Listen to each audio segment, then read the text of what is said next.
s'agissait-il d'une comédie savamment orchestrée pour berner, voire mystifier la crédulité des invités? Voici autant des questions qui trouveront réponse, mais ce sera aussi après notre deuxième titre. Et le deuxième titre qui nous conduit toujours en Afrique de l'Ouest, cette fois-ci du côté du Mali, où comme nous le savons, l'actualité sur le plan sécuritaire est donc évolutive. La semaine qui s'est écoulée a eu droit bien évidemment à la visite non seulement du ministre russe des Affaires étrangères, mais également du côté de Kidal. Ça bouge, ça bouge, ça bouge avec justement cette fusion des mouvements, de certains mouvements de l'Azawad. Et donc on va le dire, ces mouvements ont fusionné juste 24 heures après la visite sur le sol malien du ministre Sergueï Lavrov, en même temps qu'il rompait justement l'alliance militaire avec la France et ses partenaires, parlant justement de l'État malien. Si des ministres maliens se sont justement rendus à plusieurs reprises du côté de Moscou, depuis donc la venue de M. Lavrov est présentée par les autorités maliennes comme la première du genre. Et donc cette visite matérialise ainsi la volonté ferme des présidents Goïta et Vladimir Poutine d'impulser une nouvelle dynamique à leur coopération dans les domaines de la défense et de la sécurité ainsi qu'au niveau économique, ont justement indiqué le ministre des Affaires étrangères. Alors il faut le dire, il serait donc des centaines à combattre aux côtés des soldats maliens, parlant justement des militaires russes. Une chose vue donc d'un très mauvais œil par les mouvements appartenant du côté de l'Azawad, qui ont donc décidé de fusionner avec donc pour objectif ici de s'opposer totalement au gouvernement de transition actuel du côté du Mali. Il faut rappeler que ces derniers posent sur la table la condition de respect de l'accord d'Alger. Alors que peuvent faire justement ces mouvements, que peut cette fusion des mouvements de l'Azawad face au gouvernement d'Assimi Goïta? Bonsoir l'Afrique et bonsoir le monde, bienvenue mesdames et messieurs. C'est bien l'International, votre hebdomadaire sur les antennes de Foyer Média Africa, 96.3 FM en radio et bien sûr Telsat qui vous accueille à la fois en radio et en télévision, sans oublier Facebook et YouTube qui accompagnent les internautes et nombre d'entre vous ont téléchargé l'application sur Play Store et tout cela nous honore, vous l'avez suivi, on parle de deux pays, la Côte d'Ivoire et le Mali. Ndeni Foot, une fois de plus, bonsoir. Bonsoir Bachir Ladan et bonsoir effectivement à nos différents invités. Déjà on va le rappeler, du côté de Zoom, nous sommes en compagnie de Okosisi Baba Nicolo, mais nous aurons également le général Issa Diawara et également nous ferons un tour du côté du Burkina Faso pour prendre les nouvelles de notre cher frère Nestor Podassi. Mais déjà sur ce plateau, Patient Parfendom est là, mais également le docteur Dalvaris Ngoutou. Alors, messieurs, bonsoir. Commençons par Dr Ngoudou. Dr Ngoudou, bien le bonsoir. Merci d'être avec nous dans le cadre de cette émission, l'International. Bonsoir Bachir, bonsoir Ndedi Foot, bonsoir à mon frère ami de combat, Patient Parfendom, qui est toujours très patient. Ah oui. Merci. Oh, bien lancé ça. Ouais. Ensuite, m'avoir invité et un bonsoir particulier aux techniciens de Foyer Média qui ont fait beaucoup de travail pour que nous puissions avoir l'émission. Généralement, ce n'est pas très facile, mais nous voyons les efforts particuliers qu'ils font et un coucou particulier aux millions de téléspectateurs de cette chaîne. Merci à vous, Dr Ngoudou. Alors, Monsieur Patient Parfendom, vous êtes un habitué justement de ces plateaux, un panéliste inconditionnel. Oui. Merci une fois de plus d'être parmi nous aujourd'hui. Bonsoir, princesse Linda Dedi. Ouais. C'est toujours un honneur de répondre à votre invitation. Bonsoir au maestro. Bonsoir, Mohamed Bachir Ladan, le plus grand journaliste du monde, méditant.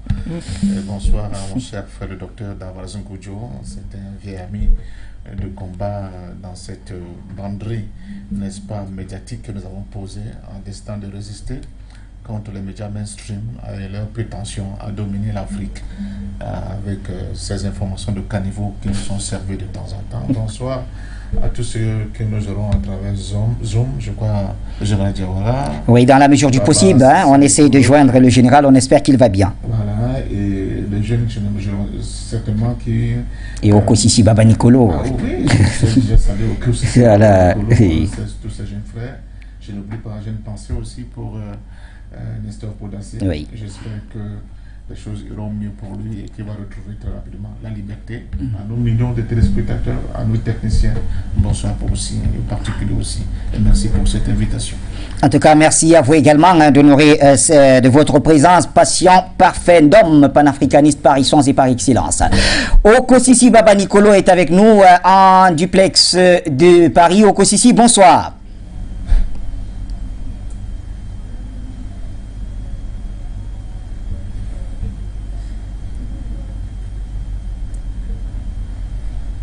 Okosisi, bonsoir, vous m'écoutez?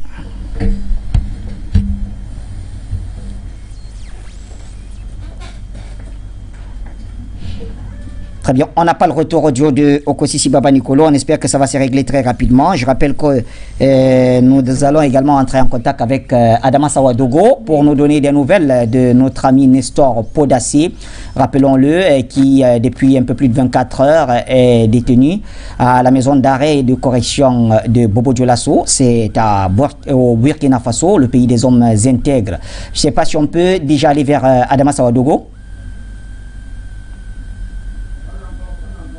D'accord. Alors, on va donc déjà revenir sur le plateau Ndidi, peut-être permettre à Dr Ngoudjou, pourquoi pas de dire un mot quand même sur notre ami Podassi. Sur l'arrestation de Nestor Podassi, le président du PJP, bien sûr du Burkina Faso, qui se retrouve donc aujourd'hui à la maison d'arrêt de Bobo Dioulasso. Alors, quand on parle de Nestor Podassi, on voit ce jeune Africain, ce jeune activiste qui en a marre, il exprime son ras-le-bol de la présence française sur le continent africain. Alors, comment est-ce qu'on peut comprendre ce qui s'est passé, ou du moins comment comprendre le fait qu'aujourd'hui il se retrouve en détention, je ne sais pas, dans une prison? Bon, premièrement, selon moi, Linda, la première des choses, c'est de comprendre que le Burkina Faso, c'est un état de droit. Et à un moment, quels que soient les propos, vous savez, à plusieurs reprises, nous-mêmes en tant que panélistes ou en tant que journalistes, il nous a été reproché un certain nombre de choses. Mais devant les autorités, il a été démontré que le reproche n'était pas établi. Donc, pour ma part, j'ose encore croire que les autorités vont clairement dire ce qui est reproché à notre ami. Mais maintenant, est-ce qu'il y a des variables explicatives des propos qu'il a tenus ou qu'il aurait tenus en public? Est-ce que ces propos méritent une incarcération?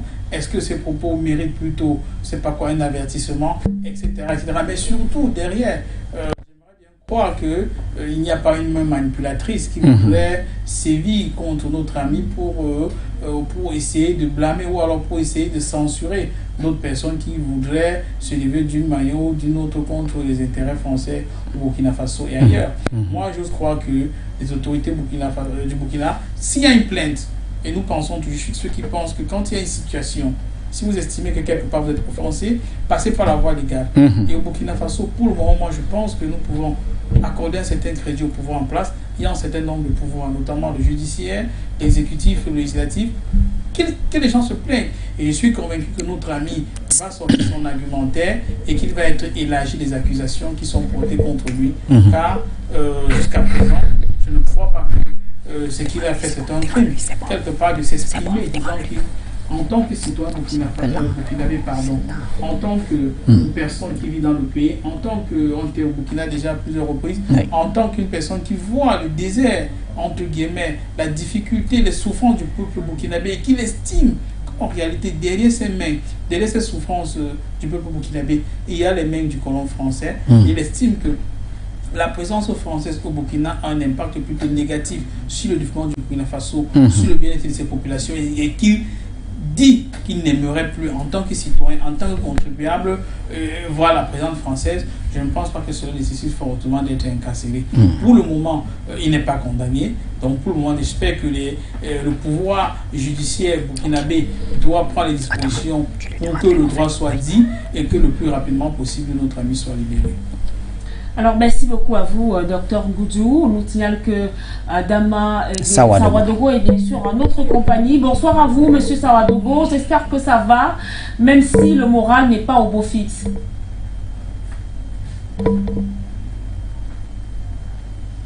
Adama Sawadogo, est-ce que vous êtes avec nous?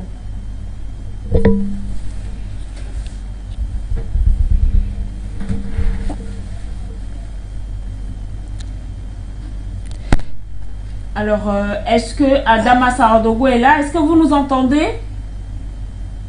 Oui, je vous entends. Est-ce que vous m'entendez? Oui, maintenant ça va, ça va. Nous sommes rassurés. D'accord. D'accord.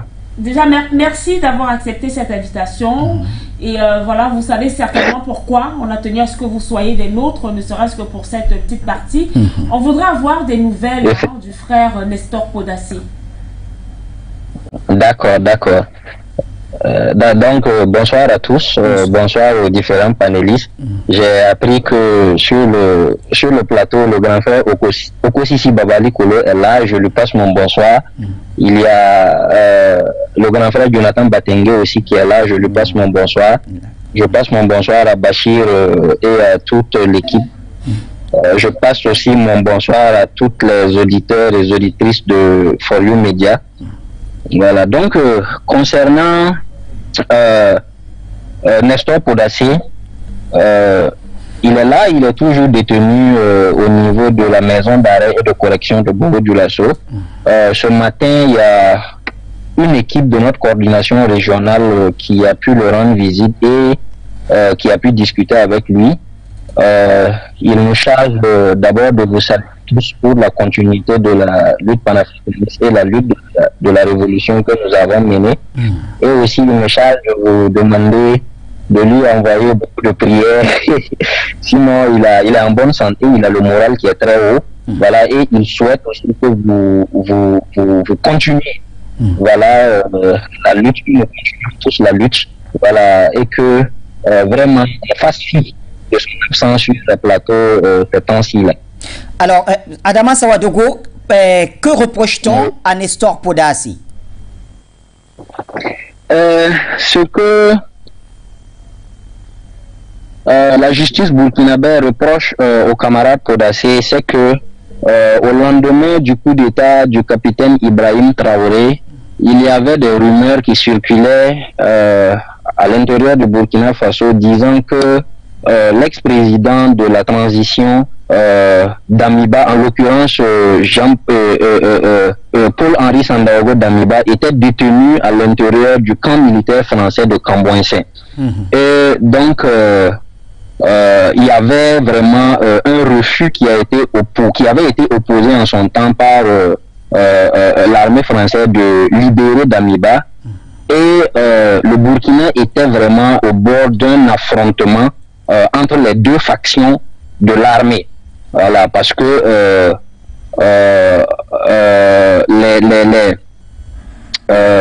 les membres du MPSR pilotés par le capitaine Ibrahim Traoré et les membres du MPSR 1 pilotés par Paul-Henri Sandaogo Damiba étaient au bord d'un affrontement. Et donc, ça allait être vraiment une situation terrible pour le Burkina Faso, que l'armée elle-même entre en conflit du moment où on avait déjà une crise terroriste qui s'exacerbait et dont la situation se dégradait du jour au lendemain. Donc il fallait à tout prix avoir un terrain d'entente entre ces deux factions de l'armée là pour ne pas que on touche vraiment le fond dans cette affaire-là. Donc c'est dans cette circonstance-là que Afrique Média a invité le camarade Podassi et qu'il a pris la parole ce jour sur Afrique Média en disant que si l'armée française ne libère pas Damiba pour que la justice burkinabé puisse vraiment mettre la main sur Paul-Henri Sandaogo Damiba, les panafricanistes à l'intérieur du Burkina allaient vraiment cibler les ressortissants français qui se retrouvent à l'intérieur du Burkina pour les prendre pour cible. Mais je rappelle que ces propos ont été en fait sortis dans un contexte de conditionnement, parce que dans le contenu de ces propos, il a eu à dire que si toutefois l'armée française ne libère pas Damiba, les panafricains du Burkina Faso allaient s'attaquer aux ressortissants français. Et je puis vous assurer ici que en tant que secrétaire général de la planète des jeunes panafricanistes et en tant que collaborateur direct avec le camarade Podassi, je puis vous assurer que le camarade Podassi a toujours été un homme non violent, a toujours été un homme vraiment responsable, et il n'a pas le courage de faire mal, ne serait-ce qu'à une seule mouche. Donc c'était vraiment pour lui un moyen d'intimidation dans un contexte patriotique et dans un contexte nationaliste. Il ne fallait pas vraiment se taire et regarder la situation à l'intérieur du Burkina se détériorer au point où voilà, deux parties de l'armée, je dirais deux factions de l'armée, allaient rentrer vraiment dans un conflit ouvert. Donc ça allait encore ouvrir vraiment, comment je vais dire ça, des portes d'entrée aux terroristes qui nous ennuient jour et nuit, des portes d'entrée à qui sais-je, à d'autres ennemis de la nation qui allaient vraiment créer vraiment de nombreux précédents à l'intérieur du pays. Donc voici les circonstances dans lesquelles les propos sont venus. Et aujourd'hui, ce sont ces propos qui font office de chef d'accusation sur le dos du camarade Nestor Podasé, et dont il a été déposé au niveau de la maison d'arrêt et de correction de Bobo-Dioulasso. On reste un tout petit peu avec vous. Que disent les autorités aujourd'hui? Puisque quand même ça va dans tous les sens. On a entendu certains de vos camarades dans leur langage s'en prendre un tout petit peu aux autorités de la transition. Alors, quelle est la situation avec eux? Ce qu'il faut savoir sur cette question, c'est que d'abord, les autorités de la transition sont impartiales. Vous savez que nous, jusqu'à preuve du contraire, nous sommes dans un état de droit. Et lorsqu'on parle d'un état de droit, il y a une composition de certains pouvoirs qui met en place l'état de droit. Et dans la composition de ces pouvoirs, nous avons, comment je vais dire ça, nous avons un pouvoir législatif, nous avons un pouvoir exécutif et nous avons un pouvoir judiciaire. Et à l'intérieur de ces trois pouvoirs-là, il y a ce qu'on appelle la séparation. Voilà, la séparation des pouvoirs. Donc, l'autorité burkinabé est impartiale dans cette question d'arrestation du camarade Podasé. Voilà. Du moment où la justice elle est indépendante de ses actions, nous ne voyons pas en quoi le pouvoir exécutif, un pouvoir vraiment qui est d'accord avec la démarche panafricaine, puisse vraiment s'immiscer dans les affaires de la justice, tout en condamnant en fait un camarade de la lutte panafricaniste jusqu'à son dépôt au niveau de la maison d'arrêt et de correction. Donc, ce que je peux dire à ces camarades-là, c'est que l'autorité en place est blanc comme neige dans cette affaire-là. Voilà, il n'y a que la justice qui a pris ses responsabilités et a interpellé le camarade Podasé, et ce sont des mécanismes de la justice qui ont été mis en place, et c'est sur la base de cela qu'il a été déposé à l'intérieur de la maison d'arrêt et de correction du Burkina Faso. Donc, les autorités de la transition burkinabé n'ont rien à voir avec cette situation-là, sur la base de la séparation du pouvoir et sur la base de l'indépendance de la justice. C'est la justice qui s'est auto-saisie de la question et du dossier, et vraiment la justice est en train de traiter, peut-être sur la base, voilà, des lois républicaines du Burkina Faso. Donc, à ces camarades qui pensent que l'autorité est vraiment a vraiment un rôle à jouer dans cette situation-là, je les interpelle en disant que nous avons une situation vraiment dangereuse à l'intérieur de notre pays qui se base sur une crise sécuritaire, et que nous devons nous concentrer sur cette crise sécuritaire-là, tout en se concentrant d'ailleurs sur la question de la libération du camarade Podasé, mais que les uns et les autres sachent d'ores et déjà que l'exécutif burkinabé n'a rien à voir avec cette question-là. D'accord. Alors, Sawadogo, monsieur Sawadogo, vous n'arrêtez pas de parler de la justice. Alors, dans cette justice, est-ce que c'est le procureur ou alors, je ne sais pas, quand vous dites la justice, il faut spécifier. Sur la plainte, qu'est-ce qui est mentionné? Ce n'est pas la justice qui porte plainte quand même. Vous ne me recevez pas? On vous reçoit très bien. Qui est le plaignant? Qui est le plaignant? Donc voici un peu ce que je pourrais dire sur cette question-là. Alors, monsieur Sawadogo, est-ce que vous... Je vais reposer, il y a une autre question. On voudrait savoir...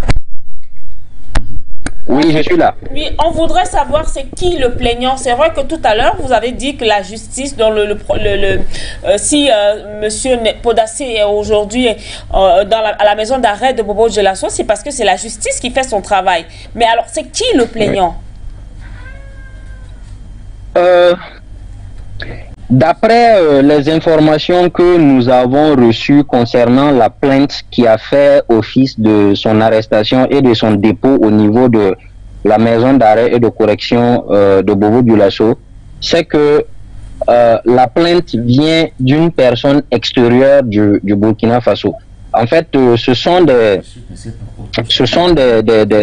informations que nous avons reçues des personnes, bon, je ne dirais pas que ce sont des sources confirmées, mais en tout cas, nous détenons ces informations-là. Donc, apparemment, ce sont des personnes extérieures qui ont déposé la plainte et, à ce que je sache, c'est Luc Aladé, l'ambassadeur de la France au Burkina Faso, qui a eu à introduire cette plainte-là. Voilà, dans les jours à venir, nous allons mener des investigations vraiment sérieuses pour comprendre, en fait, le fond, voilà, de la plainte et la personne dépositaire de cette plainte-là. Voilà, mais pour le moment, les informations que nous avons, c'est ce qui ressort de cela. Voilà. Massawa Dogo, et puis des nouvelles fraîches, certainement vous nous en donnerez dans les prochaines éditions. Et donnons la parole donc merci au plus sage d'entre nous. Il a combattu depuis de nombreuses années, patient parfait d'homme, ses méthodes, ses mécanismes, je vais dire, vous les connaissez très bien. Alors, quelle est votre lecture de ce qui se passe aujourd'hui dans le cas de Nestor Podassi? Nous commençons d'abord par réaffirmer notre soutien à notre jeune frère Nestor Podassi. Nestor Podassi, nous l'avons beaucoup écouté sur la plupart de nos plateaux. On l'a pratiqué. C'est un jeune qui met toute la fougue de la jeunesse dans son combat et qui peut de temps en temps avoir un mot qui dépasse sa pensée, mais il reste focus sur le fait qu'il faut que le Burkina Faso retrouve sa souveraineté. On ne peut donc pas comprendre que dans cette dynamique-là de combat de Nestor Podassi, qu'on en soit arrivé à pouvoir le détenir à la maison d'arrêt et de correction, je crois, de Bobo-Dioulasso, sur le fallacieux prétexte qu'il aurait déclaré que dans le cas où il y aurait que l'armée française n'acceptait pas de libérer le colonel Damiba, et ils allaient s'en prendre aux biens et aux citoyens français résidant au Burkina Faso. Est-ce qu'ils sont passés à l'acte? Non. Non, nous sommes encore là et il ne faut pas donner l'impression que nous sommes plus royalistes que les rois. Comment les auditeurs, les journalistes français traitent souvent nos dirigeants? Il faut écouter même récemment, n'est-ce pas, ce qui se fait là-bas. Donc ne donnons pas l'impression que... Et puis le Burkina Faso est dans un environnement de combat pour la reconquête de sa souveraineté, où on a vu, grâce à cette jeunesse-là, comment enfin la légitimité a pu être habitée par le leadership actuel au niveau de Burkina Faso. Donc les fonctionnaires qui sont dans les rouages, n'est-ce pas, de la justice burkinabé, dont certains sont certainement des hommes liges, n'est-ce pas, de cet Occident-là, ne nous fassent pas croire qu'ils sont en train de faire le boulot. Cela n'est pas vrai. Au contraire, l'arrestation de Podassi risque d'être un gros boulet qui vont traîner longtemps, parce que les gens ne vont pas laisser tomber cette affaire-là comme ça. Vous ne pouvez pas avoir un jeune qui se bat dans le cadre des mouvements associatifs pour dire non, n'est-ce pas, à l'outrecuidance de l'armée française, de la France, tout court de sa diplomatie dans son propre pays, et sur le fallacieux proteste qu'il aurait déclaré sans être passé à l'acte, n'est-ce pas? On l'arrête, on le fout aujourd'hui en prison. Je dis, il faut faire très attention. Et les autorités burkinabées doivent mettre le pied dans cette affaire-là et libérer très rapidement Nestor Podassi. Et on parle d'une arrestation musclée quand même, c'est aussi... Oui, mais c'est pour ça que je vous dis que si c'est seulement ça la raison... C'est une arrestation qui survient au moment où il semble avoir une certaine accalmie au Burkina Faso, parce qu'effectivement, vous le disiez tout à l'heure, Patient Parfait, même s'il avait déclaré, c'était une menace qu'il a proliférée et qui a marché parce que finalement, Luc Aladé a été rappelé. Mais surtout celui-là. Si c'est lui vraiment qui est à la base de cette plainte, c'est encore très grave. J'ai l'impression que peut-être nous n'avons pas la totalité de l'information sur ce qui se passe. Parce que si c'est seulement ça, alors là, vraiment, notre incompréhension, il est totale. Donc, nous pensons qu'il faut rapidement libérer Nestor Podassi. Si les faits, c'est les mobiles pour lesquels il a été arrêté sont uniquement ces mobiles-là. Parce que je continue de dire, ce que nous avons, d'abord, de M. Luc Aladé lui-même, le mépris qu'il a eu vis-à-vis du peuple burkinabé, peut justement peut justifier n'est-ce pas, cette exacerbation de la parole de la part des activistes burkinabés pour arriver à ce niveau de réclamation. Mais donc, nous estimons et nous disons que s'il y a des hommes dits dans la justice burkinabé, qu'ils fassent attention, parce qu'ils sont en train plutôt d'entraîner le gouvernement actuel de Burkina Faso dans quelque chose de très dommageable pour l'instant, ce qu'on a vu, pour les décisions qui sont prises, pour l'aura qu'est en train de prendre le président Ibrahim Traoré. Il ne faut pas qu'on commence à nous jeter des pots de banane comme cette affaire de Podacé, qui est un non-événement, qui est une fausse affaire, qui ne devait même pas exister. Donc nous militons une fois de plus et on va faire ce lobbying tant que Podacé va rester là-bas en prison pour dire aux autorités guinéennes qu'on ne parle pas de séparation de pouvoir. Burkinabé, excusez-moi. Qu'on ne parle pas de séparation de pouvoir. La séparation de pouvoir, ça n'a rien à voir avec cette affaire-là. C'est un règlement de compte. On veut faire taire une voix qui a été déterminante dans le changement de paradigme au Burkina Faso. Podacé, je parle de sa jeunesse, même sur le plateau avec nous. Ça n'a toujours pas été... Et voilà, nous n'avons pas tout le temps été sur la même longueur d'onde. Il a même eu des paroles de trop vis-à-vis de nous. Vous vous souvenez, la dernière fois, j'ai été obligé de rappeler, mon jeune frère, attention, il faut aller pianissimo, tu s'en vas aller trop vite. Mais ça se comprend. Il est jeune, il vit dans un environnement qui est complètement, qui a été longtemps domestiqué par des forces étrangères. C'est normal que son envie d'en découdre et de permettre à son pays de retrouver sa souveraineté soit à ce niveau-là. C'est tout à fait compréhensible. C'est aux autorités burkinabées aujourd'hui de le comprendre et de le libérer très rapidement. Il est également avec nous, il s'agit de Kosisi Baba Nicolo depuis la France cet après-midi, du moins ce soir. Oui. Bonsoir à vous, Kosisi Baba Nicolo, merci d'être des nôtres. Et d'entrée de jeu, un mot justement sur cette arrestation musclée de Nestor Podacé. Cette arrestation nous rappelle quand même celle de Puchéry Balé.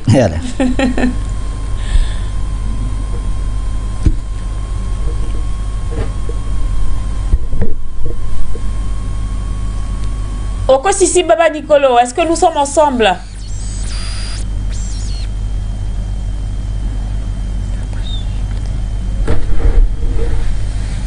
Est-ce que nous avons Kosisi?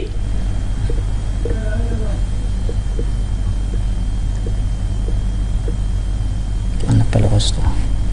Kosisi, quand même celle de Puchéry Balé. Kosisi, est-ce que vous êtes avec nous?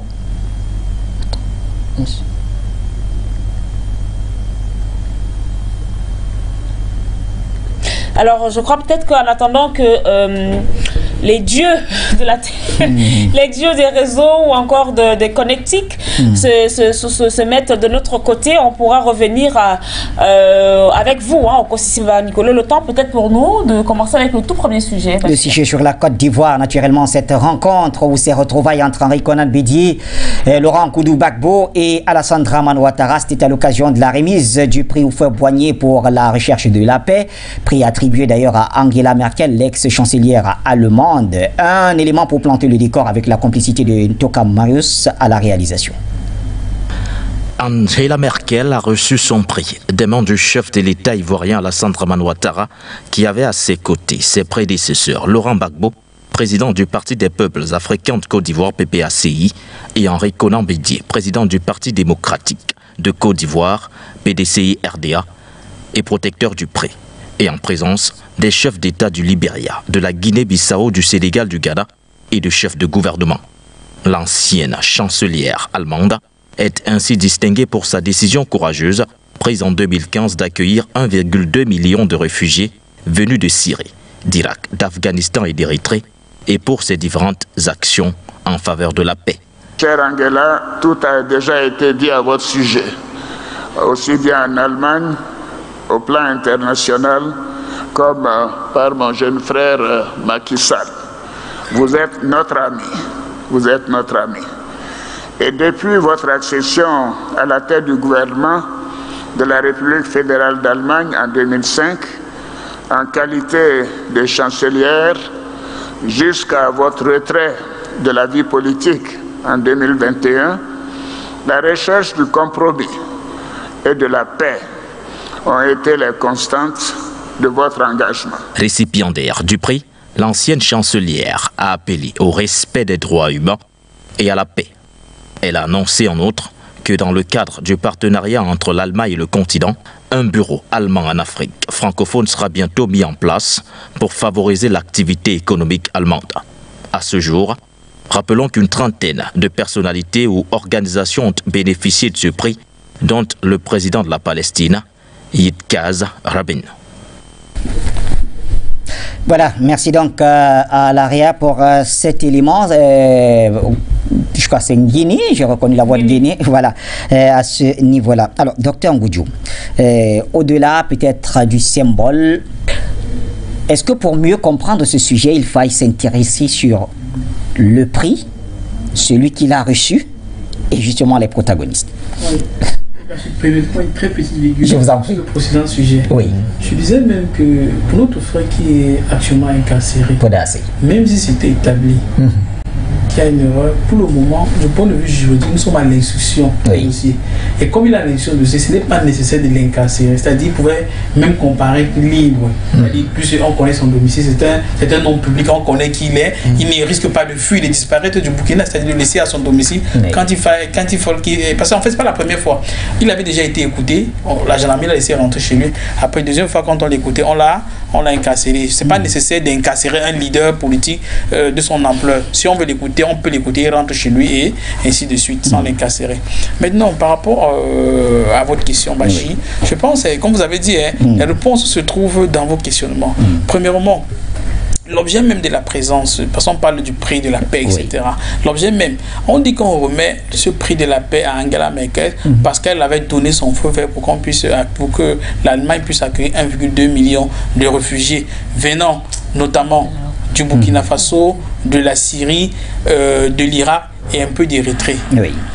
Dans la plupart de ces pays, en fait, dans le premier cas, remarquons que cette même ancienne chancelière d'Allemagne, ce sont des mêmes qui généralement, quand il y a des réfugiés africains ou des migrants qui quittent le continent africain pour aller à l'Europe, ce sont notamment leurs sous-marins qui généralement font exploser les pneumatiques des Africains pour qu'ils meurent. Maintenant, quand ça a été les Arabes, ils ont été ouverts pour les accueillir. Mais il faut bien remarquer que dans la plupart des réfugiés qu'ils ont reçus, c'était des gens qui étaient en faveur des régimes qui les soutenaient, que ce soit au niveau de la Syrie, que ce soit au niveau de l'Irak, que ce soit au niveau de l'Afghanistan. En réalité, une bonne partie de ceux-là, c'est ceux qui soutenaient les Occidentaux qui étaient présents. Deuxièmement, il faut bien remarquer que même le chaos qui a été sémé dans ces différents pays, que ce soit l'Irak, l'Afghanistan ou même la Syrie, ce sont ces mêmes pays occidentaux. Et l'Allemagne a toujours donné son OK, a toujours donné son aval pour que les puissants de l'OTAN, d'ailleurs que l'Allemagne a été aussi une puissance de l'OTAN qui a intervenu dans ces pays-là, que ce soit en Irak, en Afghanistan ou même en Syrie, qui a participé à tuer les ressortissants de ces nations. Aujourd'hui, quelques années après, ce soit cette même dame qui vient recevoir un prix soi-disant qu'elle a accueilli les réfugiés en Allemagne, alors que ce sont les gens qui ont participé à mettre le feu dans ces différentes nations. En réalité, c'est prendre, c'est par certaines personnes pour je sais pas quoi, pour des idiots. Et au-delà maintenant, parlons même du cas de la Côte d'Ivoire. N'oublions pas que les pays de l'OTAN ont participé à s'aimer le feu et la zizanie en Côte d'Ivoire. Et parmi ces pays, nous avons l'Allemagne.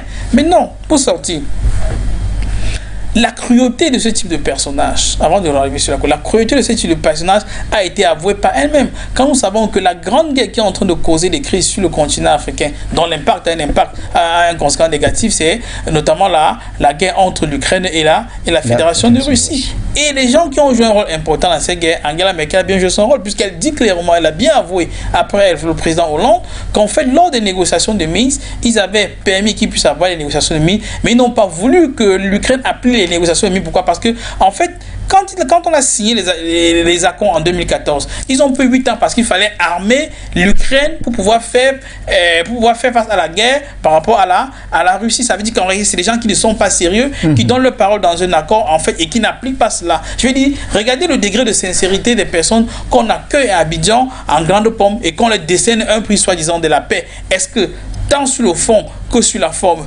cette personne mérite ce prix? Je pense que non. Pour moi, je pense pour ma part que peut-être que les autorités ivoiriennes, dans le cas d'espèce, ont voulu récompenser une personne qui a participé à mettre l'Afrique et d'autres coins du monde à feu à sang. N'oublions pas l'épisode, notamment tout récemment, à côté de la Côte d'Ivoire, notamment au Mali, où les troupes allemandes étaient présentes et qu'elles estimaient qu'elles peuvent entrer et sortir du Mali sans l'autorisation des autorités à Bamako.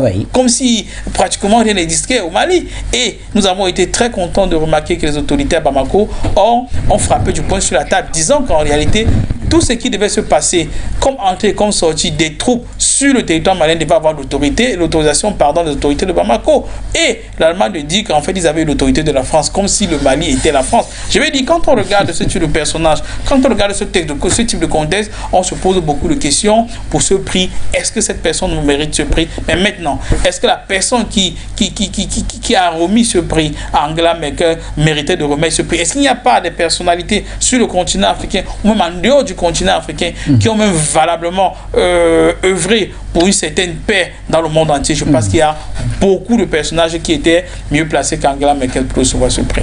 Alors, avec vous, patient parfait, la question que je vais vous poser est celle que beaucoup de personnes se posent également. C'est vrai que dans les propos introductifs de Bachir Lalonde, il est revenu là-dessus à la sortie de ses propos. Alors, ce prix décerné à Angela Merkel, est-ce que ce prix ne cacherait pas justement la réconciliation, peut-être entre guillemets, la réconciliation des trois ennemis d'hier? Est-ce que ce n'était pas une aubaine pour ces derniers, pour ces ex-dirigeants et l'actuel président de la Côte d'Ivoire, de montrer au peuple ivoirien que finalement, nous sommes ensemble pour la Côte d'Ivoire de demain? Oui, je pense que ceux qui pensent de cette manière, ils ne font pas, c'est pas totalement faux. C'est-à-dire que l'objet, le mobile de ce prix, mais quand on regarde en fait les différents protagonistes qui sont là, on a l'impression que ce n'est qu'un mobile et que les raisons profondes, c'est comment faire pour déclencher enfin le processus de la réconciliation. Mais il faut toujours quelque chose qui justifie justement qu'on puisse mettre ensemble les gens sans que cela ne froisse les uns les autres de manière brutale. Bon, je prends mon compte tout ce que Davarès venait de dire, même s'il faut avouer que Angela, dans son propos en disant, c'était plutôt inverse pour dire que on a laissé le temps à l'Ukraine de s'armer. C'est pour ça qu'on n'a pas voulu, en réalité, appliquer les accords de Minsk. Donc, elle est un peu comme une personne qui ne rentre pas dans le chemin, n'est-ce pas, des forces occidentales aujourd'hui, des élites politiques occidentales. Parce qu'au contraire, elle est un peu comme une mauvaise conscience de par cette déclaration. Bon, mais ce qu'on peut constater, et revenons un peu à la Côte d'Ivoire, c'est que là, nous sommes face à une situation qui est presque bloquée. Comment faire pour déclencher enfin, même par le biais des symboles, le processus de la réconciliation nationale? Et cela passe par des occasions comme celle-ci. Mais j'avoue qu'il y a des couleuvres que certains ont dû avaler. Certaines images étaient terribles, Bachir. On vous dit certaines images étaient terribles. Certaines images. Quelques-unes. Oui, mais cette image où on voit le président Gbagbo à côté de l'épouse du président Ouattara, de voir l'épouse du président Gbagbo, Madame Nadi Bamba, même dans la mer avec Alassane Dramane Ouattara, je vous assure qu'on a le droit de se poser des questions pour ceux qui ne sont pas des tauliers de la politique comme moi. Parce qu'il faut aussi avouer que nous ne sommes pas tous au même niveau, les gens sont fragiles.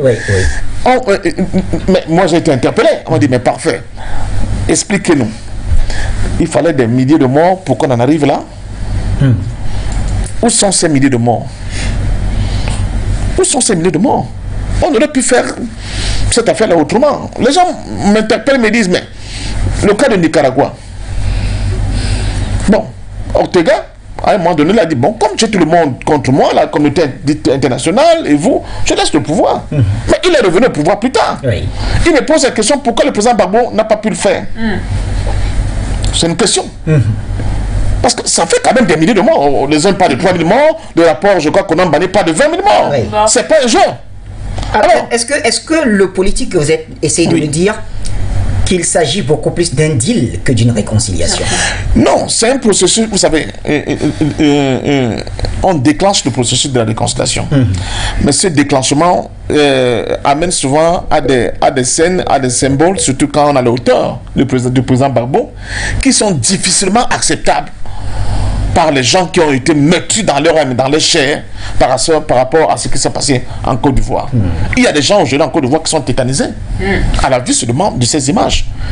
Mais je sais pertinemment que le président Gbagbo, lui, il a un cheminement. Vous savez ce qui s'est passé en Afrique du Sud. C'était le même traumatisme de voir Nelson Mandela à côté du déclin. Oui.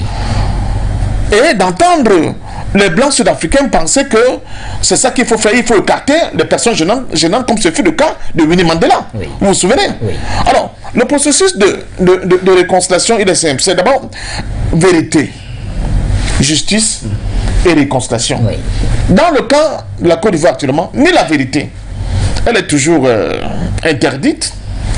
La justice, on voit avec ce qui s'est passé là, si ce n'est pas le camp Gbagbo qui a tué les gens, qui a donc tué les gens? Et comment on va arriver à la réconciliation si les deux présupposés, j'allais dire les deux prérequis, autant pour moi, ne sont pas encore validés? C'est là tout l'imbroglio dans l'affaire.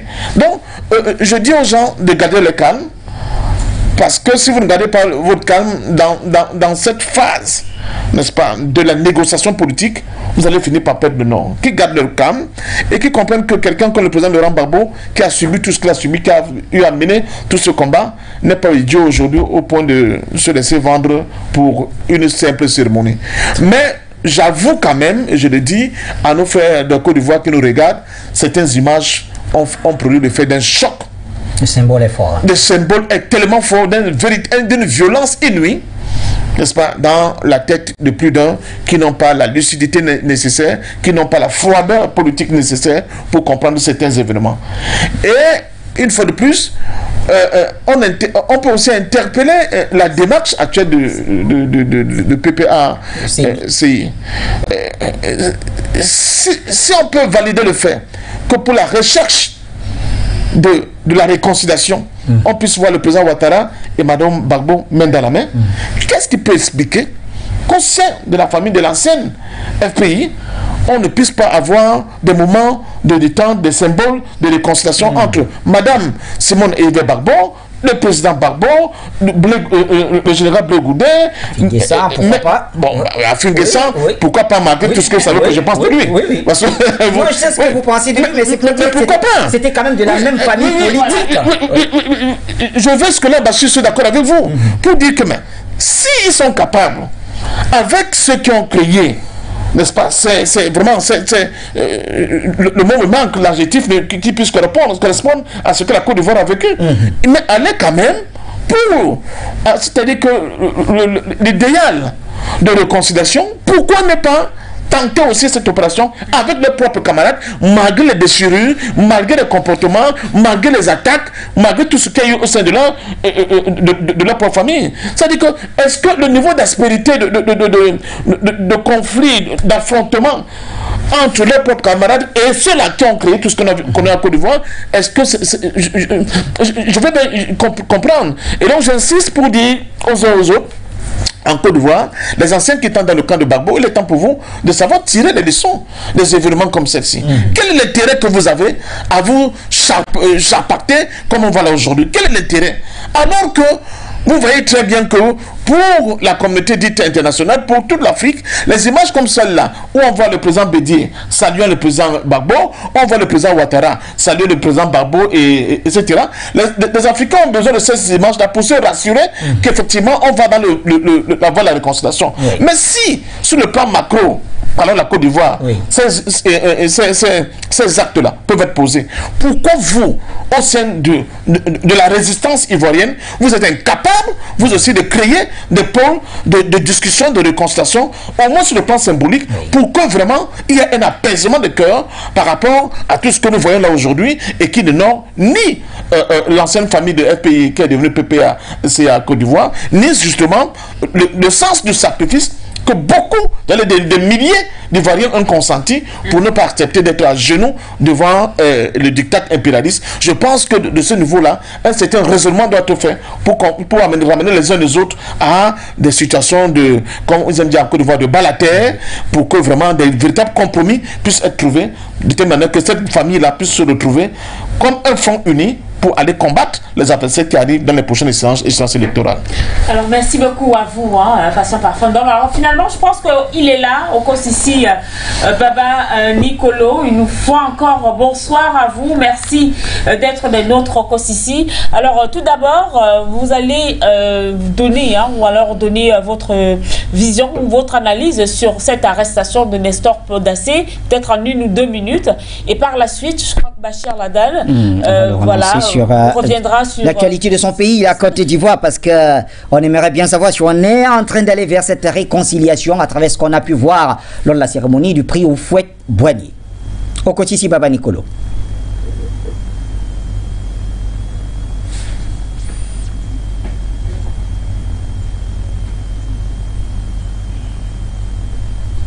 Alors, au Kosisi, est-ce que vous nous recevez? Décidément, c'est pas le jour, hein? On y reviendra, en tout cas, mais à culpa pour tous ces petits couacs techniques, vous savez, ce sont les aléas du direct, comme le disait d'ailleurs en off Dr Ngoudjou, et à qui je donne d'ailleurs la parole. Dr Ngoudjou, vous avez abordé le premier pan de votre analyse sur la question du prix en lui-même. Alors, maintenant, les acteurs, Laurent Gbagbo était là, Henri Konan Bédié était là, Alassane Dramane Ouattara était là, les principaux acteurs, les principaux protagonistes de la crise en Côte d'Ivoire, qui aujourd'hui se présentent comme cela. Est-ce qu'on est sur la voie de la réconciliation? Bachir, vous savez, nous prêchons la réconciliation en Côte d'Ivoire et dans beaucoup d'autres pays sur le continent africain. Nous nous sommes battus pendant de nombreuses années pour qu'il puisse avoir une paix, une vraie réconciliation en Côte d'Ivoire. Mais très sincèrement, je vous tromperais si je vous disais que je ne suis pas préoccupé par un certain nombre de comportements en Côte d'Ivoire pour les combats que nous avons eu à mener. Certes, il y avait au palais le président Ouattara, le président Gbagbo, le président Bédié et d'autres chefs d'État de la sous-région. Mais quand on voit ce qui se passe aujourd'hui en Côte d'Ivoire, est-ce qu'on peut dire qu'il y a une réelle réconciliation? Des acteurs qui ont joué un rôle important, en l'occurrence Madame Simone Gbagbo. Pourquoi n'a-t-elle pas été conviée, par exemple? Je parle souvent pour la forme. Pourquoi des personnes comme le président Charles Blé Gouldé n'a pas été convié alors qu'il est en Côte d'Ivoire? Ce sont des gens qui ont joué un rôle important, ce sont des leaders et surtout ce sont des personnes qui ont un avenir pour demain. Je suis beaucoup plus préoccupé parce que, vous savez, j'ai beaucoup de considération et de respect pour le président Laurent Gbagbo, mais un certain nombre d'actes posés posent de questionnement. Mon frère Patient Parfait a soulevé la question de la symbolique avec les photos. Si vous voyez, ce n'est pas... Le président Ouattara pourrait bien être côte à côte avec le président Gbagbo, mais chacun avec son épouse. Mais quand les gens changent déjà des époux, des différentes épouses, ça veut dire que l'amitié, l'amour, la considération entre les deux... quand même un certain niveau. Un certain niveau. Quand je vois le président Gbagbo arrêter la main de Dominique Ouattara, et quand je regarde les interviews que Dominique a accordé, les actes qu'ils ont posés, et aujourd'hui ils sont là en train de sourire, de se tenir, main sans dessus-dessous, quand Simone, qui a littéralement été martyrisé dans les sous-sols du palais, de ce même palais, est relégué pratiquement au second plan, je me pose beaucoup de questions. Mais au-delà de ça, notons quand même que quand le président Gbagbo, avant que le président Ouattara ne parte en France changer avec le président Macron, il y avait la question des arrêts qui devaient être payés au président Gbagbo, un peu plus de 2 milliards en tant qu'ancien chef d'État, je crois que c'est 2 milliards 300 millions, sur lesquels en réalité il insistait beaucoup plus, c'était sa préoccupation majeure. Le président Ouattara a donné son accord pour que ces arrêts soient payés. Moi je me pose beaucoup de questions très sincèrement, et ce n'est pas avec beaucoup de gaieté de cœur que je suis en train de voir ce qui se passe en Côte d'Ivoire. Pourquoi? parce qu'en fait, même après le retour du président Gbagbo, il y a quand même beaucoup de gens qui ont pris des risques pour le président Gbagbo, mais qui sont en prison. Je pense à une personne qui, pour moi, a joué un rôle important, le général Dorboblé. Le général Dorboblé qui, en réalité, était en charge de la garde rapprochée du président Gbagbo, qui a perdu beaucoup d'hommes, qui a perdu une partie de sa vie et qui aujourd'hui est malade. Je crois qu'il a des problèmes oculaires importants, il risque même de perdre sa vie étant en prison. Je me dis, on ne peut pas facilement sabrer du champagne avec des personnes quand des gens qui ont donné le meilleur d'eux pour que nous sommes là, puis sont en train de croupir. Tout à l'heure, mon ami patient faisait allusion aux chiffres, d'autres parlant de minimum 3 000, d'autres parlant d'au-delà de 3 000, peut-être même 20 000. Mais toujours est-il que si le président Gbagbo a été élargi, si le ministre Blegoudé a été élargi, qui est donc responsable? Ça veut dire que c'est d'autres camps qui étaient responsables, parce que nous étions en présence de deux camps. Mais maintenant, est-ce que dans le contexte actuel, on sabre déjà avec un camp qui pourrait être soupçonné? Même pas là, on pouvait même passer dessus. Mais est-ce qu'on peut être de gaieté de cœur quand les nôtres sont en prison? Quand je vois, par exemple, vous savez, pendant ce même moment, le général Mango, Philippe Mango, était à Abidjan. Il a rencontré Kakabe, parce qu'en réalité, Kakabe est ministre de la Réconciliation, et surtout, Philippe Mango est ambassadeur en Allemagne. Donc, en réalité, c'est lui qui ne peut pas l'arrivée de mec à Abidjan. Je veux dire, quand nous voyons une personne comme Philippe Mango, avec la trahison, je mesure mes mots, qu'il a opéré contre le peuple ivoirien, être serein, et que nous voyons tout ce métier là avec tout ce sourire-là. Moi, je me pose beaucoup de questions. Très sincèrement, ce n'est pas avec le sourire aux lèvres que je vois cela. J'aurais pu tolérer que beaucoup de choses se passent. Ça n'a pas déjà été facile pour nous, moi personnellement, de voir la manière dont Simone a été conduit à l'aéroport, et que dans la même semaine, une procédure de divorce soit introduite contre elle, même s'il y avait une mésentente, on pouvait gérer autrement, etc., etc. Et qu'aujourd'hui, les gens font la paix, et qu'ils soient mis de côté de cette manière. Surtout avec qui? Avec des gens qui ont joué un rôle. Tous les malheurs qui sont arrivés en Côte d'Ivoire. N'oublions pas que l'Allemagne est quand même membre de l'OTAN, que l'Allemagne a participé à ce qu'il y ait des morts au Mali, que l'Allemagne a participé à ce qu'il y ait des problèmes de réfugiés dans tous ces pays d'où elle est en train de recevoir le pays aujourd'hui.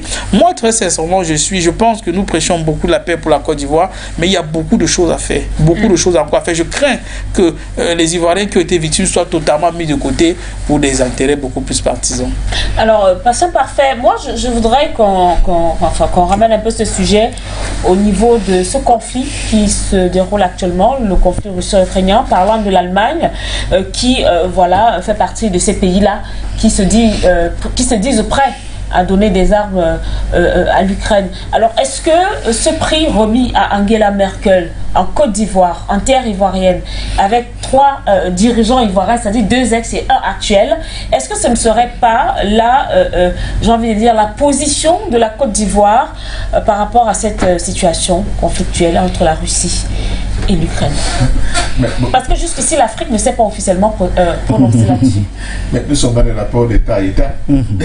Donc la position ivoirienne sur la crise ukrainienne est connue. La Côte d'Ivoire condamne fermement ce qu'il appelle l'agression russe au niveau de l'Ukraine. C'est pas un débat. Mais maintenant, au niveau des acteurs, je pense que c'est là qu'il y a des divergences. Je ne suis pas sûr que le président Laurent Gbagbo a la même position sur cette question ukrainienne que le président Ouattara. Comme ça. Donc je crois que c'est pas ça. Je ne pense même pas qu'Angela Merkel elle-même ait la même position que les forces de l'OTAN et les forces de l'Union européenne aujourd'hui. Je crois qu'elle a une position un peu plus nuancée. Par rapport à Olaf Scholz. Par rapport à Olaf Scholz, ils sont même presque diamétralement opposés sur la question ukrainienne. Parce qu'ils estiment que ce qui se passe actuellement là ne participe pas du tout à permettre à l'Europe de se réconcilier avec elle-même. N'oublions pas que l'opération militaire spéciale russe à l'Ukraine se passe sur le sol européen. Et c'est l'Europe, en réalité, qui va subir lourdement les dégâts de cette confrontation. Elle est instrumentalisée par les États-Unis d'Amérique, que les experts nous l'ont déjà démontré, et nous-mêmes, on a déjà fait beaucoup d'analyses là-dessus. En réalité, la crainte des gens comme Angela Merkel, c'est de dire, demain, les rapports entre la Russie et le reste de l'Europe occidentale peuvent être extrêmement compliqués, sans oublier le rôle majeur n'est-ce pas, de la Russie dans le développement économique de l'Europe occidentale. Donc pour elle pense que les décisions qui sont prises ne sont pas bonnes. Mais revenons au niveau de la symbolique. Le prix qu'elle a reçu, elle a dit qu'il y aura, je crois, une maison Allemagne en Afrique, tout ça, qu'on soit parti, qu'on soit toujours là, on est toujours dans la diplomatie, dans son cas. En fait, ça veut dire quoi aussi? Ça veut dire que l'Allemagne est peut-être en train de dresser un plan pour elle aussi rentrer le plein pied dans ce que vous appelez le précaré français. Je vous dis que les confrontations majeures à venir n'auront plus ces considérations d'avant où les gens disaient avant de rentrer en Afrique francophone, il faut d'abord que je m'adresse à la France. Chacun commence à tisser sa toile. Et du point de vue diplomatique, chacun ira de sa propre petite musique. Et à partir de ce moment-là, on peut bien penser que c'est à nous les Africains de comprendre que quand les situations sont complexes, comme elles sont complexes aujourd'hui, qu'on puisse être capable de faire taire nos petits égos, de taire, n'est-ce pas, nos petites contradictions pour mettre l'intérêt supérieur de la protection des intérêts des Africains au-dessus de tout. Et ça me permet de revenir sur ce que j'appelle la gauche ivoirienne, la Côte d'Ivoire de la résistance. Vraiment, nous pensons qu'il faut qu'il y ait des pôles de négociation, des espaces de discussion entre toutes ces différentes composants. J'ai beaucoup d'amis en Côte d'Ivoire, Bachir, vous savez très bien. J'ai beaucoup d'amis au sein du PPA, c'est Côte d'Ivoire, le secrétaire général Damana Diapika, c'est un ami, Lali Olivier, à Mayenne, n'est-ce pas, qui a été lui aussi nommé, le président Kone Katina. On a plein d'amis qui sont des amis à nous. Mais nous disons le regard extérieur de l'Afrique, surtout nous qui sommes sacrifiés, on ne dit pas assez, on ne parle pas assez de nous, mais il faut se demander la vérité. Davaris est là, il sait très bien. Nous avons mis nos vies en danger pour défendre la Côte d'Ivoire. On en a perdu. Nous avons mis nos vies en danger pour défendre la Côte d'Ivoire. Guillaume Soro arrive ici au Cameroun. J'ai une indication, va voir Soro, il t'attend. J'y vais pas. Nous sommes coupés de beaucoup d'autres types de relations pour la Côte d'Ivoire, même en interne au Cameroun. Moi, j'ai fait des débats avec le député Nietzsche qui estimait que Gbagbo, c'est un 12 heures. Il a perdu, qu'il fiche la paix parce que le moment arrivait de laisser la place à Ouattara. Vous vous souvenez? Donc, même en interne, ce ne fait pas évident.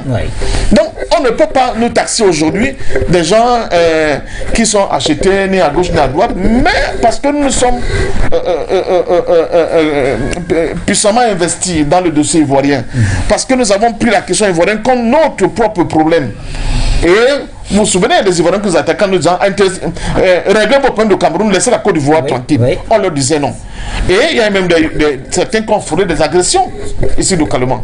Nous avons mis notre poids dans la balance, nous avons mis nos vies en danger pour soutenir la résistance de la Côte d'Ivoire.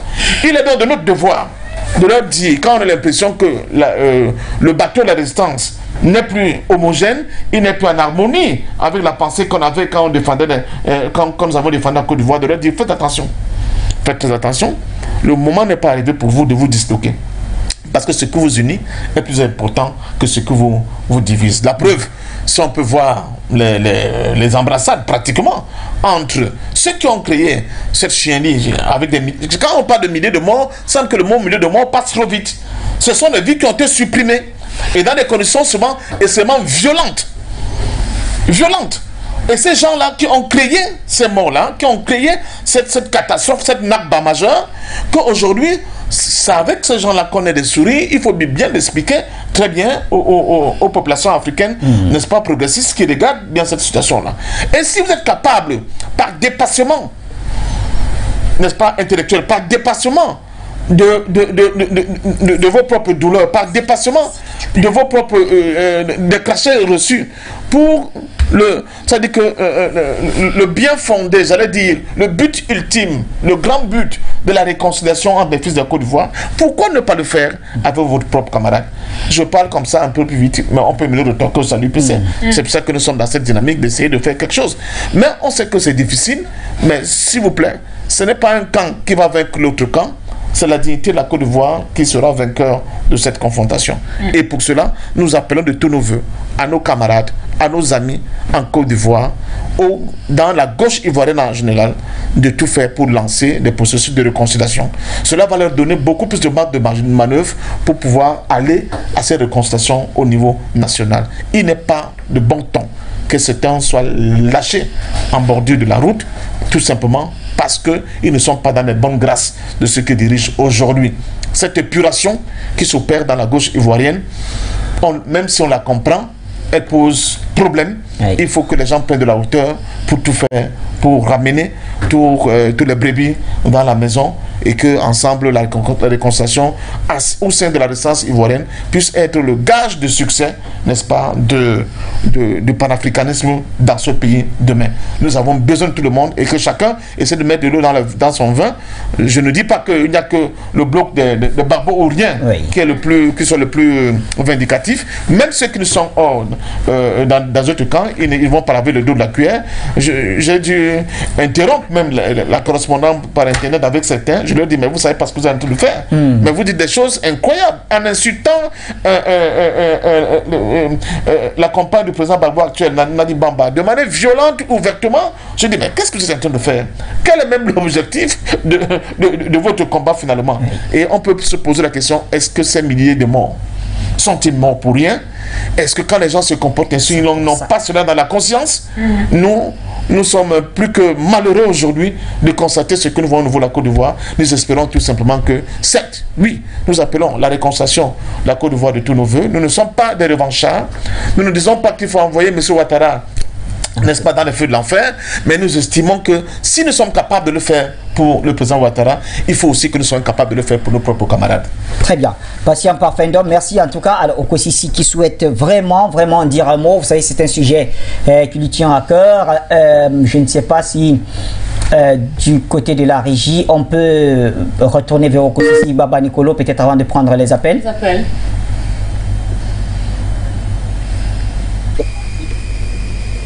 Marius, est-ce qu'on peut aller vers Okosisi? Voilà. Okosisi est là. Okosisi, vous nous écoutez? Okosisi, est-ce que vous nous écoutez?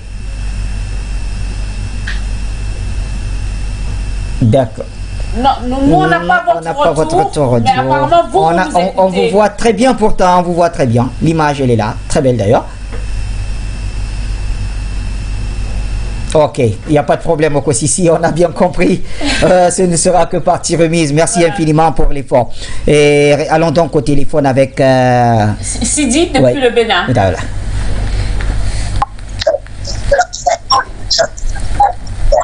Bonsoir, Sidi. Bonsoir, Bati, madame. Bonsoir à tous les invités. Oui. Bonsoir, Mbadis. Pasteur Fondam, je comprends la position. Bonsoir à mon ami Ibaré Okosisi Baba Nicolo. Bassou Lada, le meilleur journaliste du monde, permet-moi de dénoncer avec la dernière rigueur l'arrestation injustifiée de notre frère de lutte. Le président de la PJP section Burkina Faso, M. Nestor Fodassé, qui professe qu'il est violent et qui veut brûler l'ambassade de la France au Burkina Faso, comme si l'Occident lui le fait comme avec nous. Et puis après plusieurs décennies d'esclavage, plusieurs années de travaux forcés du milieu colonial, violents et cruels, inhumains, il refuse de quitter notre continent. Nous aimerions dire à la justice burkinabé que quand il trouve de temps, c'est que nous ne sommes plus à l'époque d'affaires où on fait la voie du peuple. Nous, Ibrahim Traoré, nous le conseillons très bien vouloir la réponse à politique panafricaine le plus tôt possible. Donc, on ne commence pas à réfléchir du monde sur d'autres éventualités qui ne seront pas certainement très fructueuses. Là-dessus, ceci dit, revenons à notre actualité du jour, consacrée bien sûr aux œuvres de l'histoire de la politique ivoirienne qui ne pourront jamais s'entendre.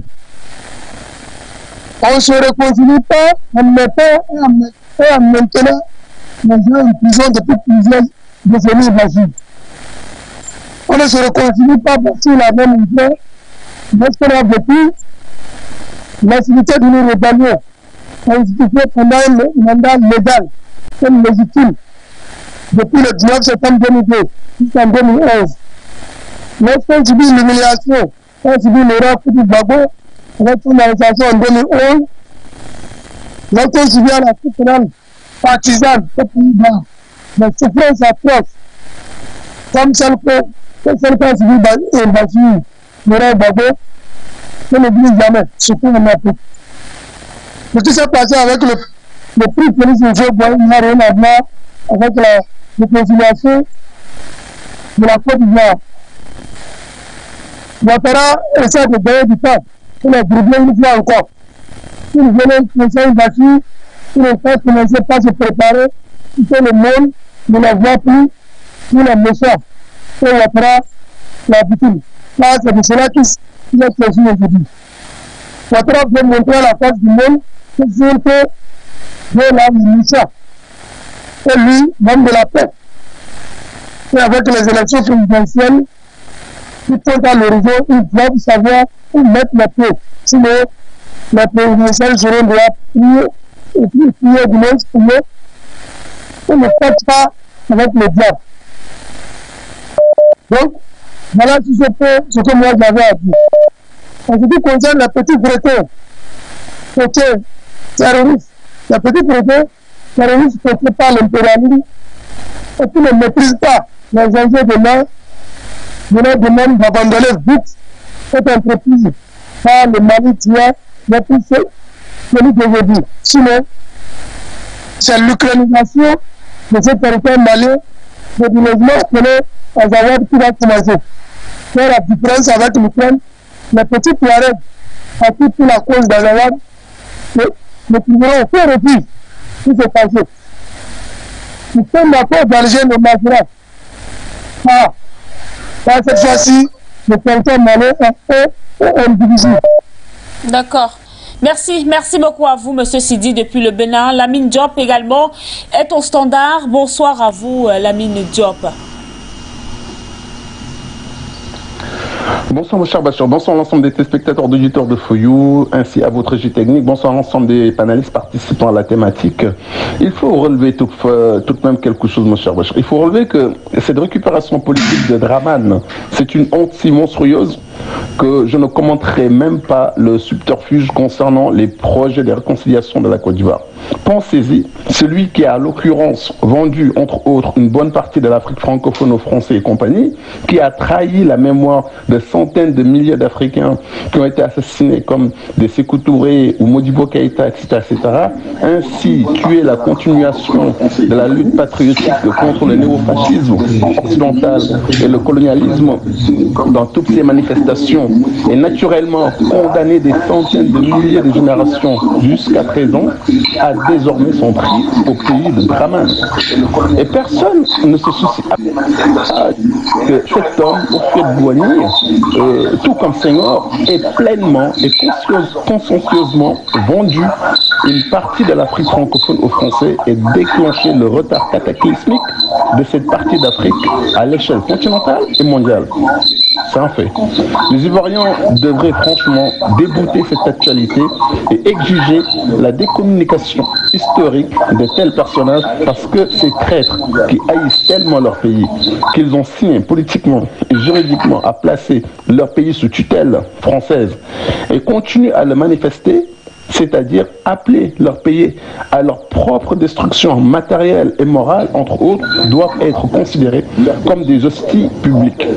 Alors, il ne reste plus qu'à plaindre les Ivoiriens là-dessus. Après tout, une telle honte et culot ne peuvent être lavés qu'en associant une réconciliation à la Draman lors d'une telle attribution de leur prix.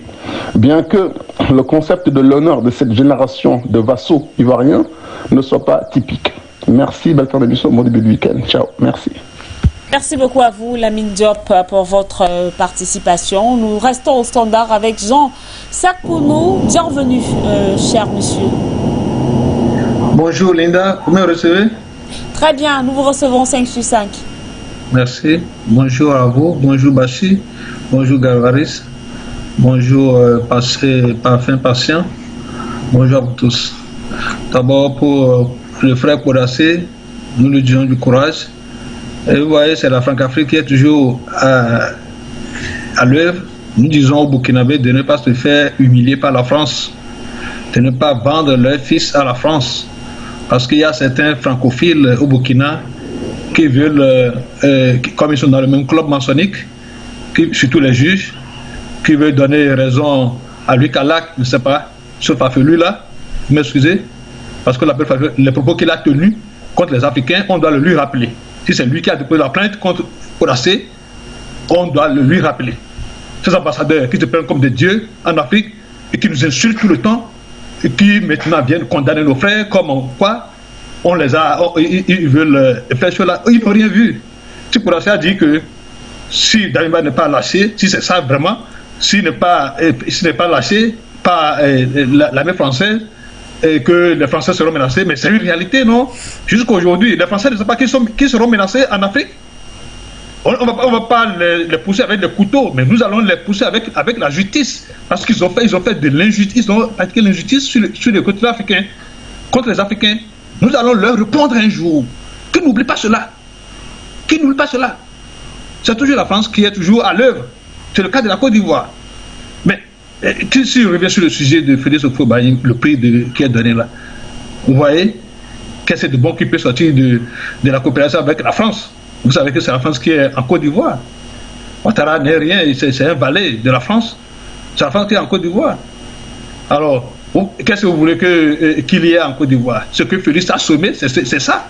Le prix qui porte son nom, mais c'est ça. Ça ne peut qu'être donné qu'à ceux-là. C'est à leur image.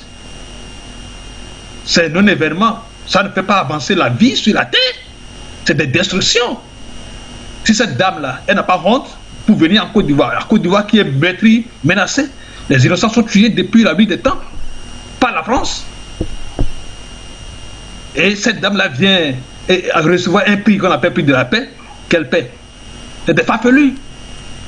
Ils se font passer comme des dieux, comme des rois. C'est eux qui donnent, c'est eux qui gouvernent la terre. Et ils font tout ce qu'ils veulent. Ils manipulent tout le monde. La Côte d'Ivoire, c'est pas un pays. On veut la réconciliation, mais c'est pas, ce qui se fait, c'est pas dans le sens de la réconciliation imparfaite. Non, c'est tout autre chose. Vous savez que la France est menacée sur la terre africaine. La Côte d'Ivoire, c'est un coin vraiment dodu, très, très lourd pour la France, parce que le lien est détissé avec Félix Houphouët-Boigny. Alors, ce ne serait pas vite cassé. Mais ce sera cassé compte de la justice divine. Parce que nous aussi, nous sommes des humains, nous avons besoin de vivre. Les Ivoiriens innocents qui sont tués ont besoin de vivre. Alors, la justice leur sera faite. Sincèrement. Alors, concernant ce qu'on fait à Gbagbo, c'est pour l'humilier. Mais, comme Parfait l'a dit, ceux qui sont mûrs dans la vie politique ou bien dans la lecture des faits, comprendront que ce n'est qu'un non-événement. Gbagbo doit être là, on l'a tenu. S'il refuse, quelle raison il va utiliser pour refuser? Il sera là avec qui? Avec Nadi. Nadi n'est pas aujourd'hui, n'est pas d'aujourd'hui la femme de Gbagbo. Nadi était là quand Simone était là. Mais on ne sait même pas pourquoi il y a des polémiques autour de cela. Mais les luttes, Galvaris dit qu'on va inviter Blegoudé, non, ces gens-là, Afi et Simon, ces gens-là ne concernent pas le prix de Houphouët, parce que dans un cadre un peu élevé, ce n'est pas un cadre politique. Donc on a besoin des autorités politiques. C'est en cela que Gbagbo est invité en tant qu'ancien président, Bédié qui est le détenteur de ce maudit prix. Alors, donc voilà. Et il faudrait que les Ivoiriens comprennent que tout cela, ce n'est pas leur bien, c'est leur humiliation. Ils doivent œuvrer pour que la France quitte la Côte d'Ivoire, pour que la réconciliation soit faite entre les filles de la Côte d'Ivoire. Et la vraie réconciliation, Ouattara n'est pas un objet de la réconciliation. Parce qu'il dit qu'il n'a pas à se réconcilier avec qui que ce soit. Que lui n'a pas de problème avec qui que ce soit. Donc, vous parlez de réconciliation. C'est la France qui dit les lois et qui veut humilier Gbagbo pour décourager, démoraliser les Ivoiriens. Mais la France va quitter la Côte d'Ivoire. Merci. Nous sommes en guerre. Que Dieu bénisse. Merci beaucoup à vous, hein, Jean Sakponou. Nous restons au standard avec monsieur Mohamed depuis Londres. Bienvenue à vous, cher monsieur.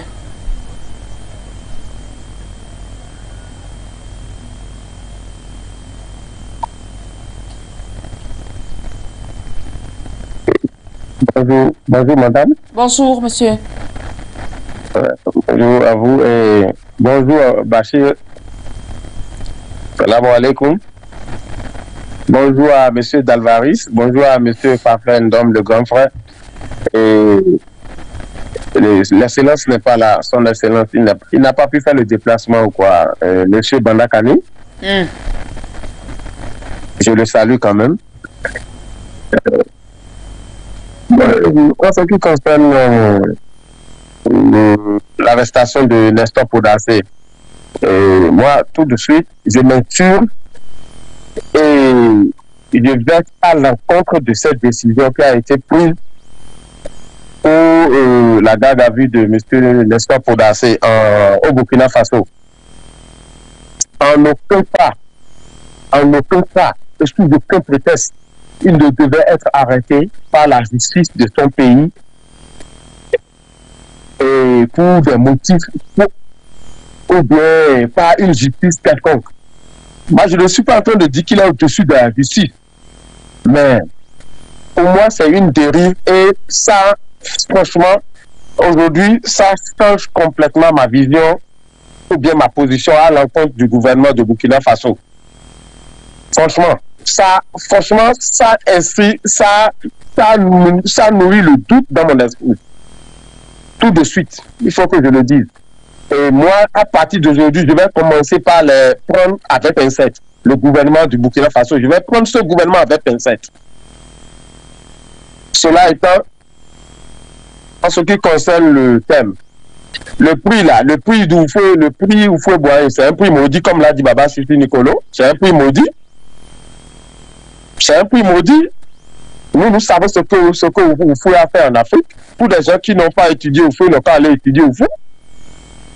Moi, j'ai suivi une émission, j'ai suivi un programme. Oufoué faisait l'apologie de la traite négrière. On ne m'a pas raconté, hein. J'ai suivi, je vous ai dit. Hein. Il faisait l'apologie de la traite négrière. Il disait que sans la traite négrière, les Noirs ne seront pas aux États-Unis et que c'est grâce à la traite négrière que les Noirs sont aux États-Unis aujourd'hui. Que nulle part les Noirs avaient la possibilité d'accéder aux États-Unis. Celui-là, on va me dire qu'il y a un prix au nom de celui-là. Oui, le prix ne peut qu'aller à une pernicieuse comme Angela Merkel. Angela Merkel, regardez ce qu'elle a dit, ce qu'elle a fini par avouer récemment. Et tout ce qu'elle avait fait sans aveu. Est-ce que nous sommes au courant de ça? Non. Franchement, un prix pareil, un prix où il faut ne peut qu'aller à Angela Merkel. Je ne vais pas m'attarder sur ça. Je voudrais aborder le deuxième thème qui est celui de Assimi Goïta contre les organisations terroristes qu'il y a au Mali. Franchement, moi je pense que Assimi, il est sage, c'est lui qui est sur le terrain, il a des données que nous n'avons pas, mais moi je pense que Assimi ne doit pas y aller avec le revers de la cuillère, avec les gens là. Il doit être ferme, parce que nous avons vu quand les Barcelonais en Europe ont voulu la séparation de l'Espagne, on a vu la position de l'Union européenne. On a vu la position. Les Corses en France, on a vu comment la question des Corses est traitée en France. Donc que personne ne vienne nous enfumer ici en Afrique avec les droits de l'homme, les soi-disant droits de l'homme, et on se cache derrière ça pour détruire les États, pour diviser nos États, pour tuer les nôtres. Et nous sommes là à regarder comme des bêtes. Assimi n'a pas fini, il n'a pas en fini avec eux. Si ils veulent devenir des partis politiques, ils n'ont pas devenir des partis politiques. Mais il n'y aura pas des partis politiques armés, des groupes armés. Il faut toujours regarder, ces groupes armés sont toujours parrainés par des puissances impérialistes dans vos pays. Et si vous leur donnez la place, ils vont s'installer. Il faut en finir avec eux. Assimi doit en finir avec eux. Le temps de ces machineries, le temps de cette perdition en Afrique est fini. Et il faut en découdre définitivement. Je vous remercie. Bonne continuation pour votre émission. D'avoir appelé. Alors, une dernière tentative avec Okosisi Baba Nicolo. Rebonsoir, cher frère. J'espère que cette fois-ci, ce sera la bonne. Alors, c'est bon. Bonsoir, Madame Lida. Dans le début, vous me recevez? Très bien, finally, nous vous recevons, Monsieur Okosisi Baba Nicolo. Alors, c'est vrai que finalement, ça passe au moment où on veut justement prendre le deuxième sujet, mais en peut-être une minute chacune, vous pourrez donner votre position sur le cas Nestor Podacé et puis par la suite également sur le premier sujet qui tend à sa fin dans le cadre de cette édition qui revient sur ce prix dit de paix octroyé à Angela Merkel avec bien sûr la présence de Laurent Gbagbo, Henri Konan Bédié aux côtés de Alassane Dramane Ouattara. Merci, Dame Linda. Je tiens à saluer la présence de M. Ndom qui a fait une explication remarquable qui me va droit au cœur. Je tiens à saluer l'autre sur le plateau et aussi Bachir. Alors, j'ai insisté dans l'émission parce que c'était important pour moi d'abord d'apporter mon soutien au camarade Nestor Podacé. Il est très important. C'est d'ailleurs pour lui que j'ai mis cette couleur rouge. Je veux dire, il faut que nous soyons pragmatiques dans le combat que nous menons. Il est très important. M. Traoré, aujourd'hui, est le garant de tous les Burkinabés, où qu'ils soient. Et ce qui nous a été présenté comme motif de sa rectification du coup d'État de Damiba, c'était de continuer là où Damiba n'avait pas respecté la volonté des Burkinabés. Il a été celui-là qui a dit que s'il a peur de quelque chose, c'est de trahir la volonté des Burkinabés. Aujourd'hui, est-ce la volonté des Burkinabés d'arrêter un soldat en plein combat? Aujourd'hui, à quoi cela bénéficie au peuple burkinabé qu'un soldat qui est armé sur le combat soit arrêté? Non. Il n'y a aucune justification politico, aucune justification de démocratie que ce soit.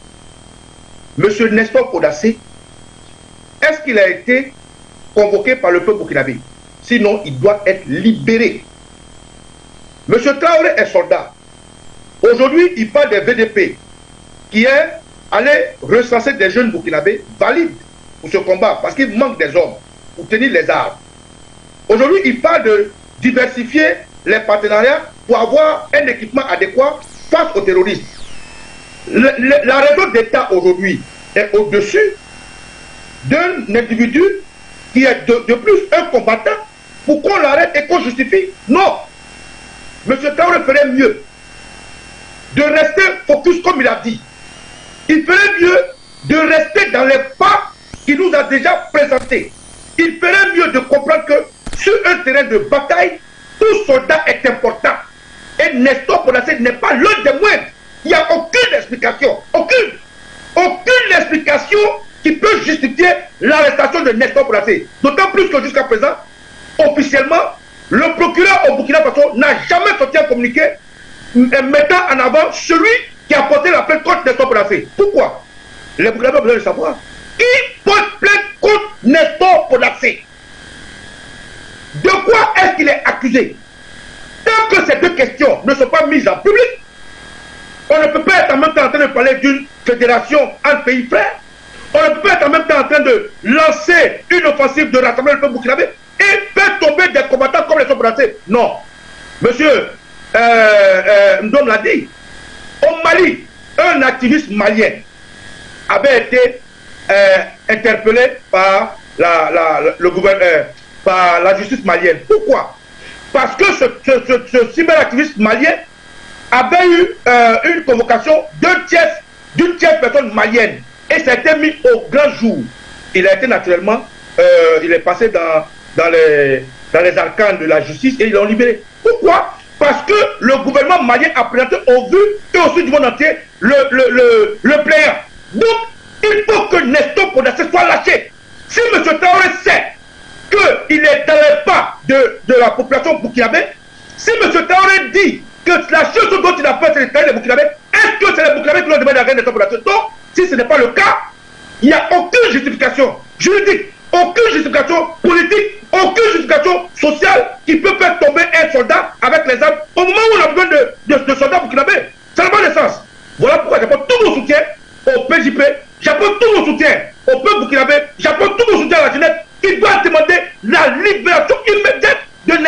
condamné. Quand je viens de dire ça, revenons sur le thème de la Côte d'Ivoire. Alors, je tiens à dire merci à Foyou Média parce que vous nous permettez de dire notre douleur. Jusqu'à quand nous, les citoyens lambda, allons ressentir une joie de ces politiques-là? Jusqu'à quand? Jusqu'à quand nous, les citoyens lambda, qui de loin ou de près apportons quand même un grain de sel à ce combat, jusqu'à quand le président Laurent Gbagbo et le président Ali Kourou Bédié vont nous donner ne serait qu'un semblant de joie? Jusqu'à quand? Madame Linda, je suis très remonté. L'image que j'ai vue du président Laurent Gbagbo et d'Alassane Dramane Ouattara me fait mal au cœur. Je sais que le président Gbagbo est un grand homme. Je sais que pour la raison d'État, il peut s'humilier. Je sais qu'au nom de la Côte d'Ivoire, il a avalé des couleuvres encore et encore. Mais vous voyez, seuls les imbéciles ne changent pas. Alassane Dramane Ouattara a tout obtenu de nos hommes politiques, tout. En 2003, après le forum de réconciliation, lequel forum a bénéficié à Alassane Dramane Ouattara de revenir de son exil où il était et il lançait des pics à l'État de Côte d'Ivoire. Je frapperai ce pouvoir moribond et il tombera. Alassane Ouattara, hors de la Côte d'Ivoire, faisait ce qu'on appelle porter à tête à la sûreté de l'État. Mais le président Laurent Gbagbo, dans sa magnanimité, dans le monde politique qu'il est, a permis à Dramane Ouattara, via un forum de réconciliation, de rentrer en Côte d'Ivoire. Tout lui a été donné. Quand Dramane Ouattara était parti en France, il disait, lui et le RD, qu'il ne reconnaissait pas le président Gbagbo comme étant président de Côte d'Ivoire. Mais malgré ça, le président Gbagbo lui a tout concédé. En 2003, à tel point que le président Gbagbo lui a donné des gages de politique, à ce moment-là, le RDR a eu plus de mairies en Côte d'Ivoire. C'est avec les mairies qu'ils ont fait rentrer tous les rebelles, tous les terroristes, tous les djihadistes sur le sol ivoirien et qu'ils ont tué les Ivoiriens.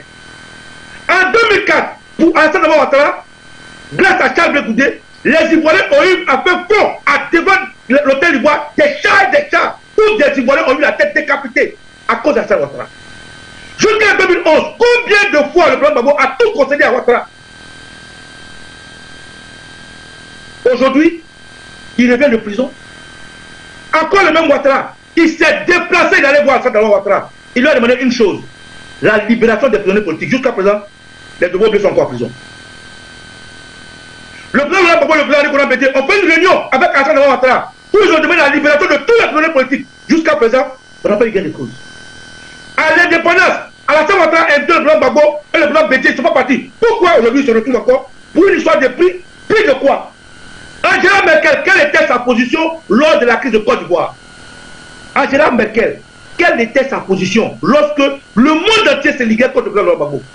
Mais naturellement, elle était du côté de Nicolas Sarkozy. À d'où la Côte d'Ivoire, contre laquelle Angela Merkel et ses copains ont regardé 3000 Ivoiriens mourir. La Côte d'Ivoire, où Angela Merkel et ses copains ont subi le génocide des Ouè. La Côte d'Ivoire, où Angela Merkel et ses copains ont regardé, eux qui ont Amnesty International, Human Rights Watch, ont regardé un jeune homme se faire décapiter pour un troisième mandat. La Côte d'Ivoire, où Alassane Ouattara est en violation de toutes les lois, dans un troisième mandat, reçoit Angela Merkel sous prétexte que le président Ali Kourou Bédié est le gardien d'un second prix de la paix pour mais jusqu'à quand ils vont nous blesser? Jusqu'à quand nous, jeunes Ivoiriens, nous qui les aimons, nous qui les adulons, nous qui marchons avec eux, jusqu'à quand ils vont nous respecter? C'est-à-dire, au nom de la politique, ils ne tiennent pas compte de ce que nous pouvons ressentir. Mais Ouattara a toujours eu besoin d'images pour donner une copie au monde entier. Regardez chaque fois que Alassane Dramane Ouattara se retrouve avec un leader ivoirien de l'opposition, c'est toujours lui qui tient la main. Quand le président Ali Kourou Bédié nous a lâchés, et en plein des obsèques civiles, il a gâté la faveur de la défense civile, et qui s'est rendu à l'hôtel du Golfe ou l'hôtel de je sais où, pour raconter Alassane Ouattara, Alassane Ouattara était celui qui lui a tenu la main. Quand le président Laurent Gbagbo a visité Alassane Ouattara, dans les photos, Alassane Ouattara était celui qui lui a tenu la main.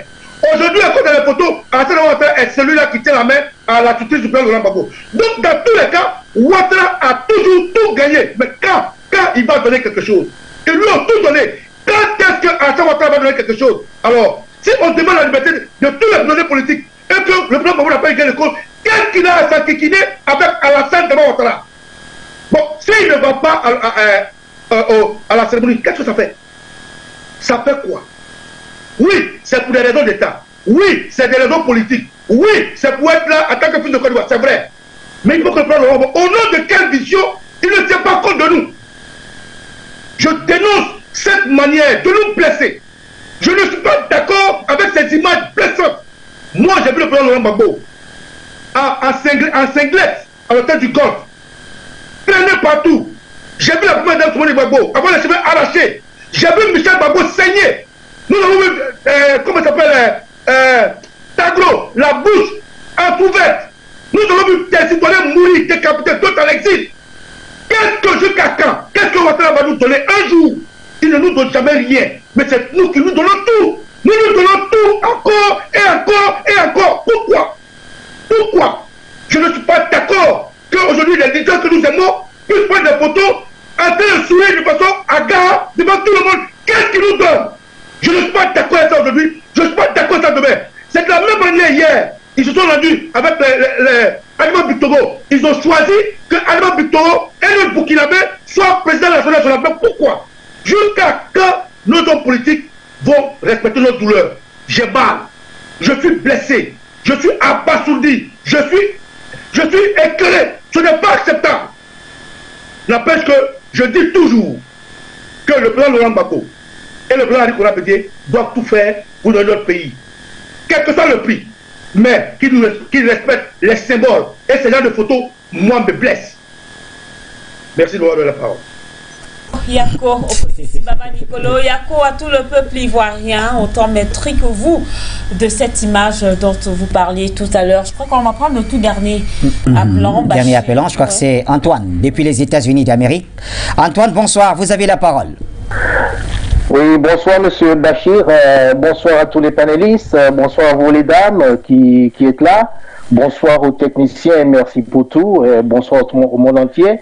Arrestation de Podacé, c'est pas possible, c'est pas possible. Sans Podacé, il n'y aurait pas IB au pouvoir aujourd'hui, qui le sache et qui le relâche sur le coup. Qui le relâche sur le coup, parce que Podacé a été le premier à dénoncer beaucoup de choses au Burkina Faso, pas seulement au Burkina, mais en Afrique. Il a été un très grand combattant pour ce qui se passe aujourd'hui.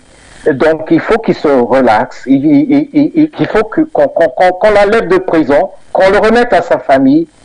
Et quant à Ouattara, j'ai rien à dire.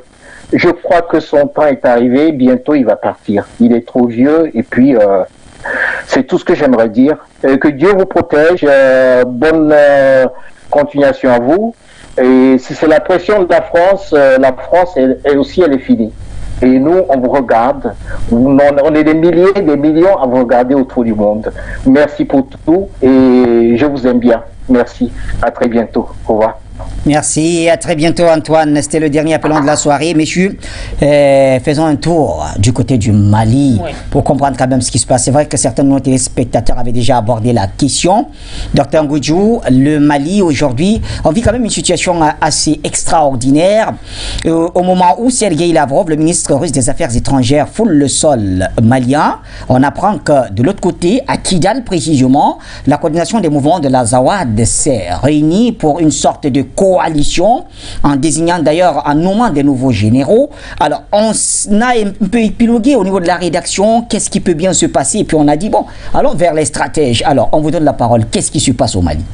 Bon, très sincèrement, ce sera être très malin de savoir exactement ce qui se passe dans le cas de ces gars. Cependant, il y a des éléments qui peuvent nous permettre d'avoir des pistes d'analyse. Comme vous l'avez si bien dit, pour ma part, je pense que le colon se sent acculé, le colon se sent dormu, et le colon est en train de jouer son va-tout. Et pour cela, le colon est obligé, entre guillemets, de mobiliser toutes les forces qui lui restent pour pouvoir déstabiliser le régime du colonel Goïta. Parce qu'il faut bien comprendre que le président, le ministre Lavrov est arrivé avec, il n'était pas seul, c'était une délégation qui était très très riche, une très forte délégation parmi lesquels de nombreux hommes d'affaires russes qui sont prêts à investir beaucoup d'argent au Mali en particulier et sur le continent africain en général, parce que notons qu'après le Mali, le ministre Lavrov est parti en Mauritanie. Tout à fait.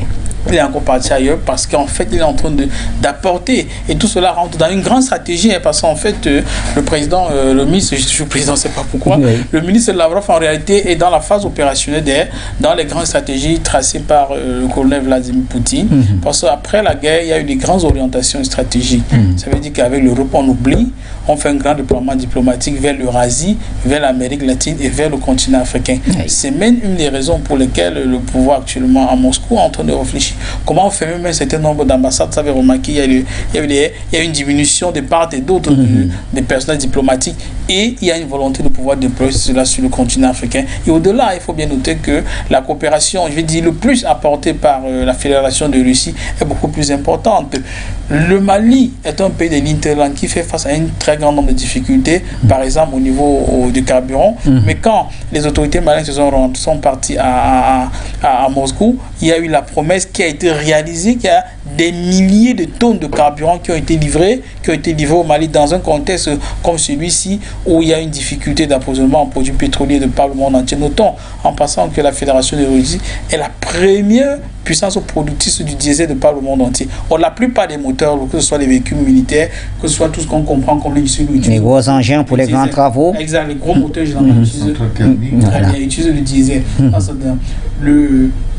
La Fédération de Russie a développé avec le Mali, ça ce sont des projets, il y a le Mali, il y a l'Iran sur lesquels ils travaillent, la construction des usines de production d'engrais dont le Mali a extrêmement besoin pour être autonome sur le plan alimentaire, assurer une certaine autosuffisance sur le plan alimentaire, et la coopération agricole, parce que notons que avant 2014 par exemple, la Fédération de Russie importait beaucoup de produits alimentaires de l'Union européenne, mais du fait des sanctions, la Fédération de Russie s'est fermée sur elle-même et a commencé à produire, et actuellement est totalement autosuffisante sur le plan alimentaire. C'est pourquoi malgré la crise, malgré les sanctions, dans les supermarchés, que ce soit à Saint-Pétersbourg, à Sochi ou à Moscou, les rayons sont toujours approvisionnés et en très bonne qualité, que ce soit du fromage et bien d'autres choses. On n'a plus besoin de faire venir ça de France. Je vais dire, tout cela, le ministre Lavrov vient avec cela à Bamako, avec beaucoup de promesses, et surtout remarquez qu'avant que le ministre Lavrov n'arrive, il y a une promesse qui a été effectuée, qui a été réalisée. Il y a eu beaucoup d'avions, notamment des Sukhoi 27 qui ont été livrés au Mali.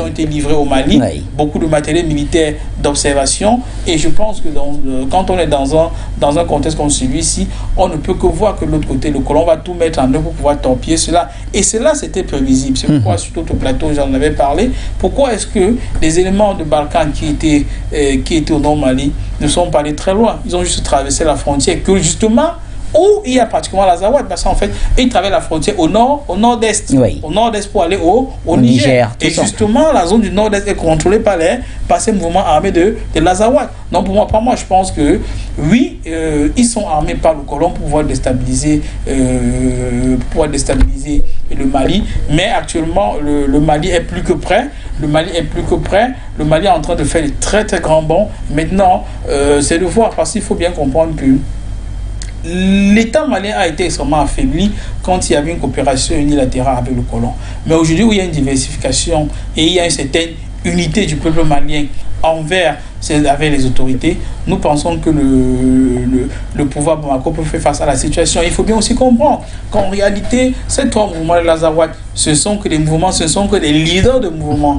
Parce que les populations du nord-est du Mali ne sont pas forcément dans ces mouvements-là. Parce qu'en réalité, ce sont les premières victimes de la situation. Ce sont les premières victimes de l'insécurité. Parce qu'il faut bien comprendre que ces mouvements armés, avec le soutien du colon, généralement, quand elles sont sur des pans de territoire, elles minent les pans de territoire. C'est-à-dire, on ne peut plus cultiver, c'est-à-dire, on ne peut plus faire berger les animaux parce qu'il y a des mines pratiquement partout. Donc, en fait, les premières victimes sont les populations. Et je suis persuadé que beaucoup de ces populations aimeraient que le Mali soit uni et soit prospère que nous continuions de travailler avec des personnes comme celle-ci qui ont collaboré avec le colon depuis de nombreuses années et dont le résultat... Il faut quand même préciser, Dr Ngudjo, que le CMA a quand même ses représentants au niveau du Conseil national. Justement, c'est pourquoi j'ai dit... Du coup, on n'arrive pas à bien comprendre à quoi ils jouent. Non, justement, il faut bien comprendre. C'est pourquoi je parle des intérêts individuels. Ça veut dire que le CMA, dans son ensemble, en tant que personne morale, a des représentants partout. Mais les individus à qui on a fait, je suis convaincu, à qui on a fait des promesses, n'oublions pas que ce ne sont pas des promesses qui ont été faites aujourd'hui. Même avant la chute de Kadhafi, ce sont les promesses qui avaient été faites. Et en matériel militaire, et en formation, et en beaucoup d'autres choses que vous pourrez avoir votre État au nord du Mali. Je vais dire, c'est moi, de mon point de vue, c'est la même stratégie qui est en train de continuer aujourd'hui. C'est-à-dire, il y a le bien-être d'un certain nombre d'individus, d'un certain nombre de leaders, mais qui n'est pas forcément le bien-être de l'organisation. On en a vu dans beaucoup de pays. Je n'ai pas besoin de revenir sur le cas du Soudan. Vous savez, en réalité, le Soudan du Sud a des difficultés importantes aujourd'hui parce qu'en fait, il y avait des promesses qui avaient été faites à celui qui est là aujourd'hui. Et les dispositions avaient été prises pour neutraliser le leader qui ne voulait pas la division du Soudan, qui voulait un bien-être pour l'ensemble du Soudan, le Soudan du Nord, et tout. Mais on se dit que, comme les Américains se sont dit qu'en réalité, ils voulaient une partition du Soudan parce qu'il y a une bonne position pétrolière qui était dans le Sud-Soudan, il fallait neutraliser Garon à cette époque-là. Et on a vu qu'ils ont neutralisé, ils ont laissé Salva qui, je veux dire, en fait, l'intérêt individuel n'est pas forcément l'intérêt collectif. Et nous sommes en train de voir les résultats aujourd'hui au sud du Soudan, qui a obtenu, entre guillemets, certaine indépendance, mais qui est toujours paupérisé, qui avait toutes les difficultés énormes, avec des crises internes qui sont importantes. Moi, je pense pour ma part que oui, c'est pas parce que ces gars de l'Azawad se sont unis que forcément toute la population ou tous les Touaregs, ils sont avec eux. Premièrement, ils n'ont pas fait un référendum, ils n'ont pas fait une certaine consultation populaire pour pouvoir prendre ces décisions-là. Ils sont restés juste dans leur tente, ils se sont dit, moi je pense avec le colon, est-ce qu'on peut faire ceci pour faire pression sur le régime de Bamako? Et ils se sont mis ensemble. Donc, pour ma part, c'est de bonne guerre, mais je crois que de l'autre côté, le pouvoir à Bamako a du répondant et ils vont prendre la responsabilité à moi. Alors, juste à votre suite, il faut rappeler que le même jour où cette fusion se faisait du côté de Kidal, il y a Mohamed Ousmane Haïdara, qui lui est également président du mouvement de l'inclusivité, qui appartient effectivement à la grande partie du Nord, qui a déclaré lors d'une conférence de presse qu'il faudrait que les populations du Nord sachent que les responsables, du moins les trois groupes armés, le MNLA, le MAA et le HUCA, voilà, ne représentent pas les populations du Nord. Il a tenu à faire cette déclaration comme pour dire, ils ne sont pas, c'est vrai, ils sont dans le Nord, mais ils ne sont pas en accord avec justement cette fusion-là. Alors, passant par Fendom, la CMA, soutenue justement par certains alliés occidentaux, ça on ne se le cache pas, on le sait, c'est un secret polichinelle, mène donc des manœuvres depuis un certain temps pour rendre inapplicable l'accord d'Alger. Alors, il se trouve qu'aujourd'hui, le gouvernement voudrait une relecture, penche pour une relecture de cet accord, parce que l'accord dit que les assises devaient se faire en terrain neutre, chose que le gouvernement actuel ne valide pas, et que la CMA exige. Alors, c'est quoi l'objectif final de la CMA?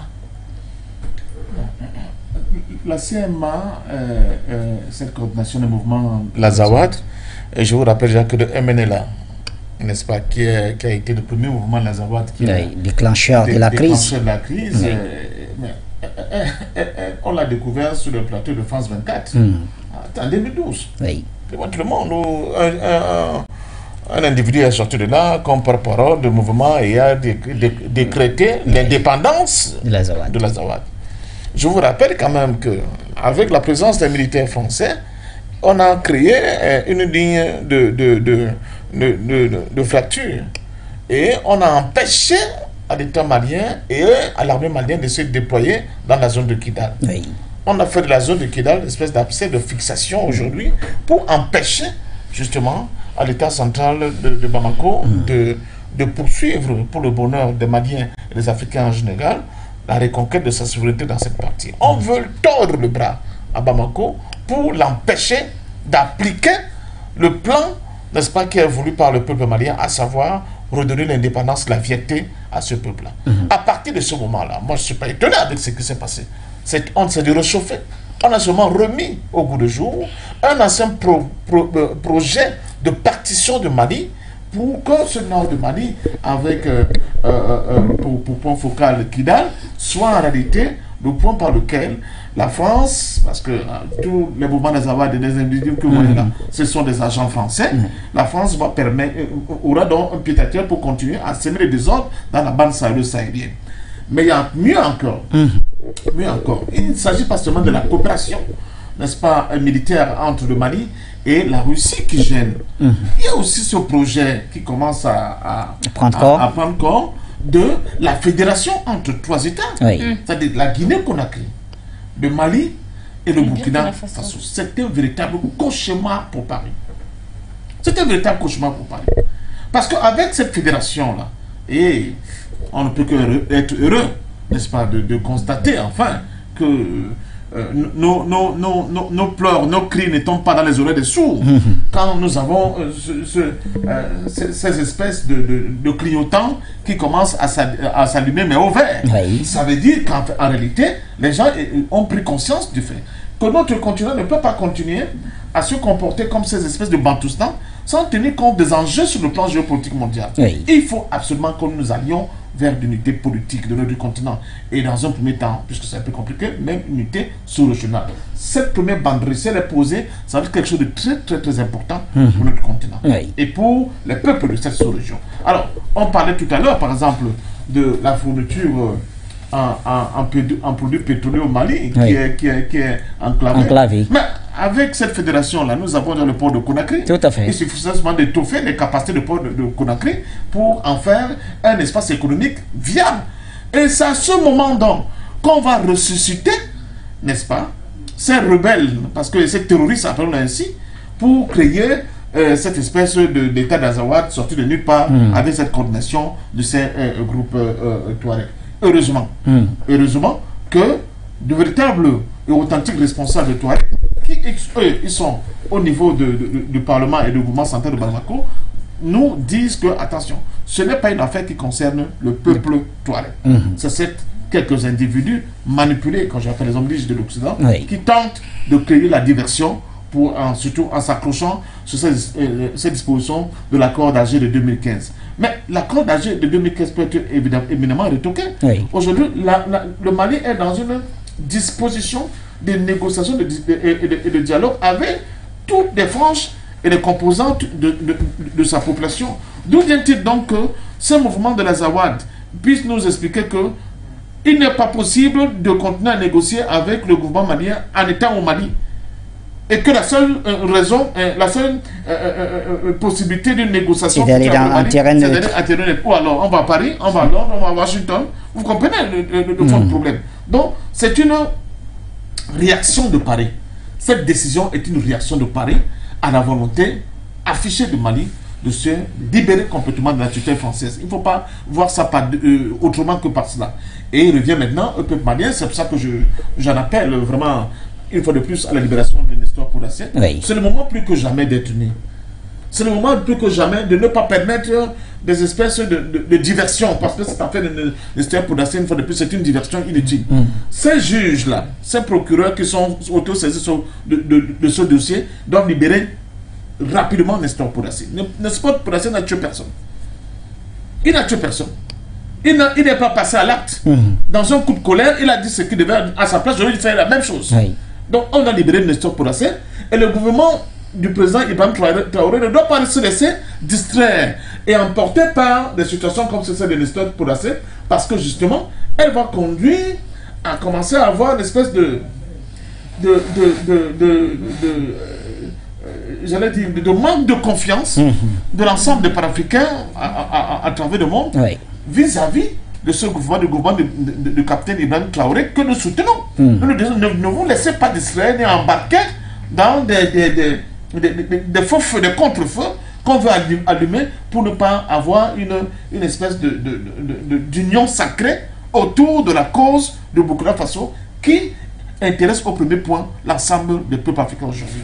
Donc, nous sommes, j'aime à le dire, nous sommes par là, Bachir. Quand vous êtes dans un ring de boxe, vous donnez des coups, mais vous en recevez aussi. Donc, cette tentative de la France, citons-là, d'essayer d'instrumentaliser ces mouvements soi-disant armés au niveau de Kidal, c'est une petite réplique de la France vis-à-vis du violent jab de gauche qu'ils ont reçu avec l'interdiction de leurs médias, avec le renvoi de leurs ambassadeurs et d'autres décisions clés par rapport aux accords militaires que le Mali est en train de bonifier aujourd'hui avec la Russie. Je crois que c'est ça l'explication centrale de cette table. Merci à vous, patient parfum d'homme. Dernière prise de parole, certainement, c'est avec Okosisi Baba Nicolo. Okosisi, quelle est votre lecture justement de cette coalition formée par la coordination des mouvements de l'Azawad qui arrive quand même, et j'aime bien le rappeler, au moment où le Mali essaye de se relever. Il y a le soutien affirmé désormais de la Russie à travers la visite il y a quelques jours du ministre Sergueï Lavrov. Merci, cher Bachir. Je veux dire que c'est dans la continuité de la déstabilisation du Mali. C'est le plan C. Vous voyez, en faisant sur le sol malien tout ce que la France voulait avec les forces qui ont été éjectées, Barkhane et Takuba, il fallait passer un plan B. Le plan B, c'était de se servir des médias de l'ONU et autres pour contraindre le Mali à passer dans les jurons de la France, aidé naturellement par Draman Ouattara, le terroriste de la guerre. C'était le plan B, ça n'a pas marché.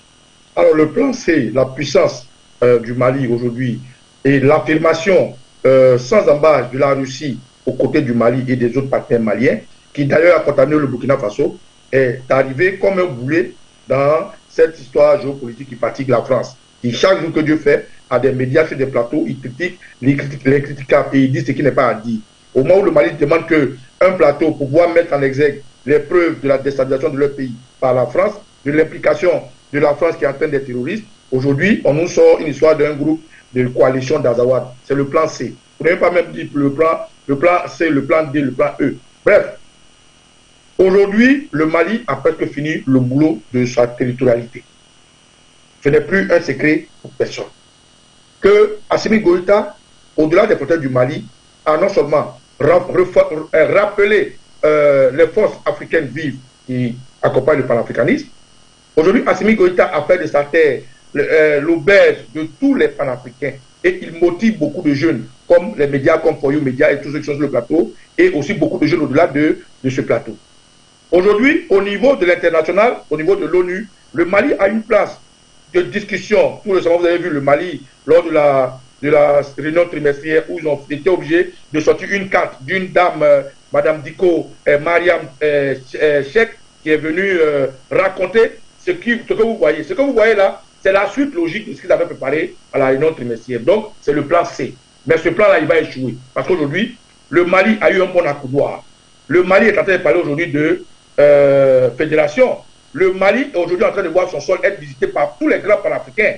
Et aujourd'hui, les médias comme Foyou Média accompagnent le Mali. Donc, c'est encore une autre gesticulation du plan machiavélique de l'OTAN contre les Noirs que nous sommes qui veulent garder en esclavage. Mais ne vous inquiétez pas. L'Azawad comprendra très tôt, quand le Mali va faire survoler 2 aéronefs, 2 drones, ils vont comprendre qu'ils ont affaire à un Mali qui est déterminé à récupérer tout son territoire. Donc, ce que vous allez voir très bientôt, le Mali va répondre à un petit problème. Pour moi, ce n'est qu'un plan C, ce n'est que la continuité de ce qu'ils ont commencé depuis combien d'années et qu'aujourd'hui, Assimi Goïta est très front. Donc, je ne m'inquiète pas à ce niveau. Le Mali est prêt, le peuple malien est uni, soudé, et ils vont répondre à ça du tic au tac. Voilà ce que je tiens à dire dessus. Merci à vous, Okosisi Baba Nicolo, pour votre participation. Merci également à tous ces téléspectateurs, les followers et même les auditeurs, nous ne les oublions pas parce qu'effectivement, voilà, l'émission a été justement retransmise sur les ondes de 96.3 FM, mais également via l'application For You Media Africa. Voilà, vous la téléchargez cette application, vous qui nous suivez à l'instant. Alors merci Dr Bouzou, merci Monsieur Ndom, et puis un grand merci également à l'équipe technique, voilà, qui n'a ménagé aucun effort pour que nous soyons là jusqu'à la fin. Bachir.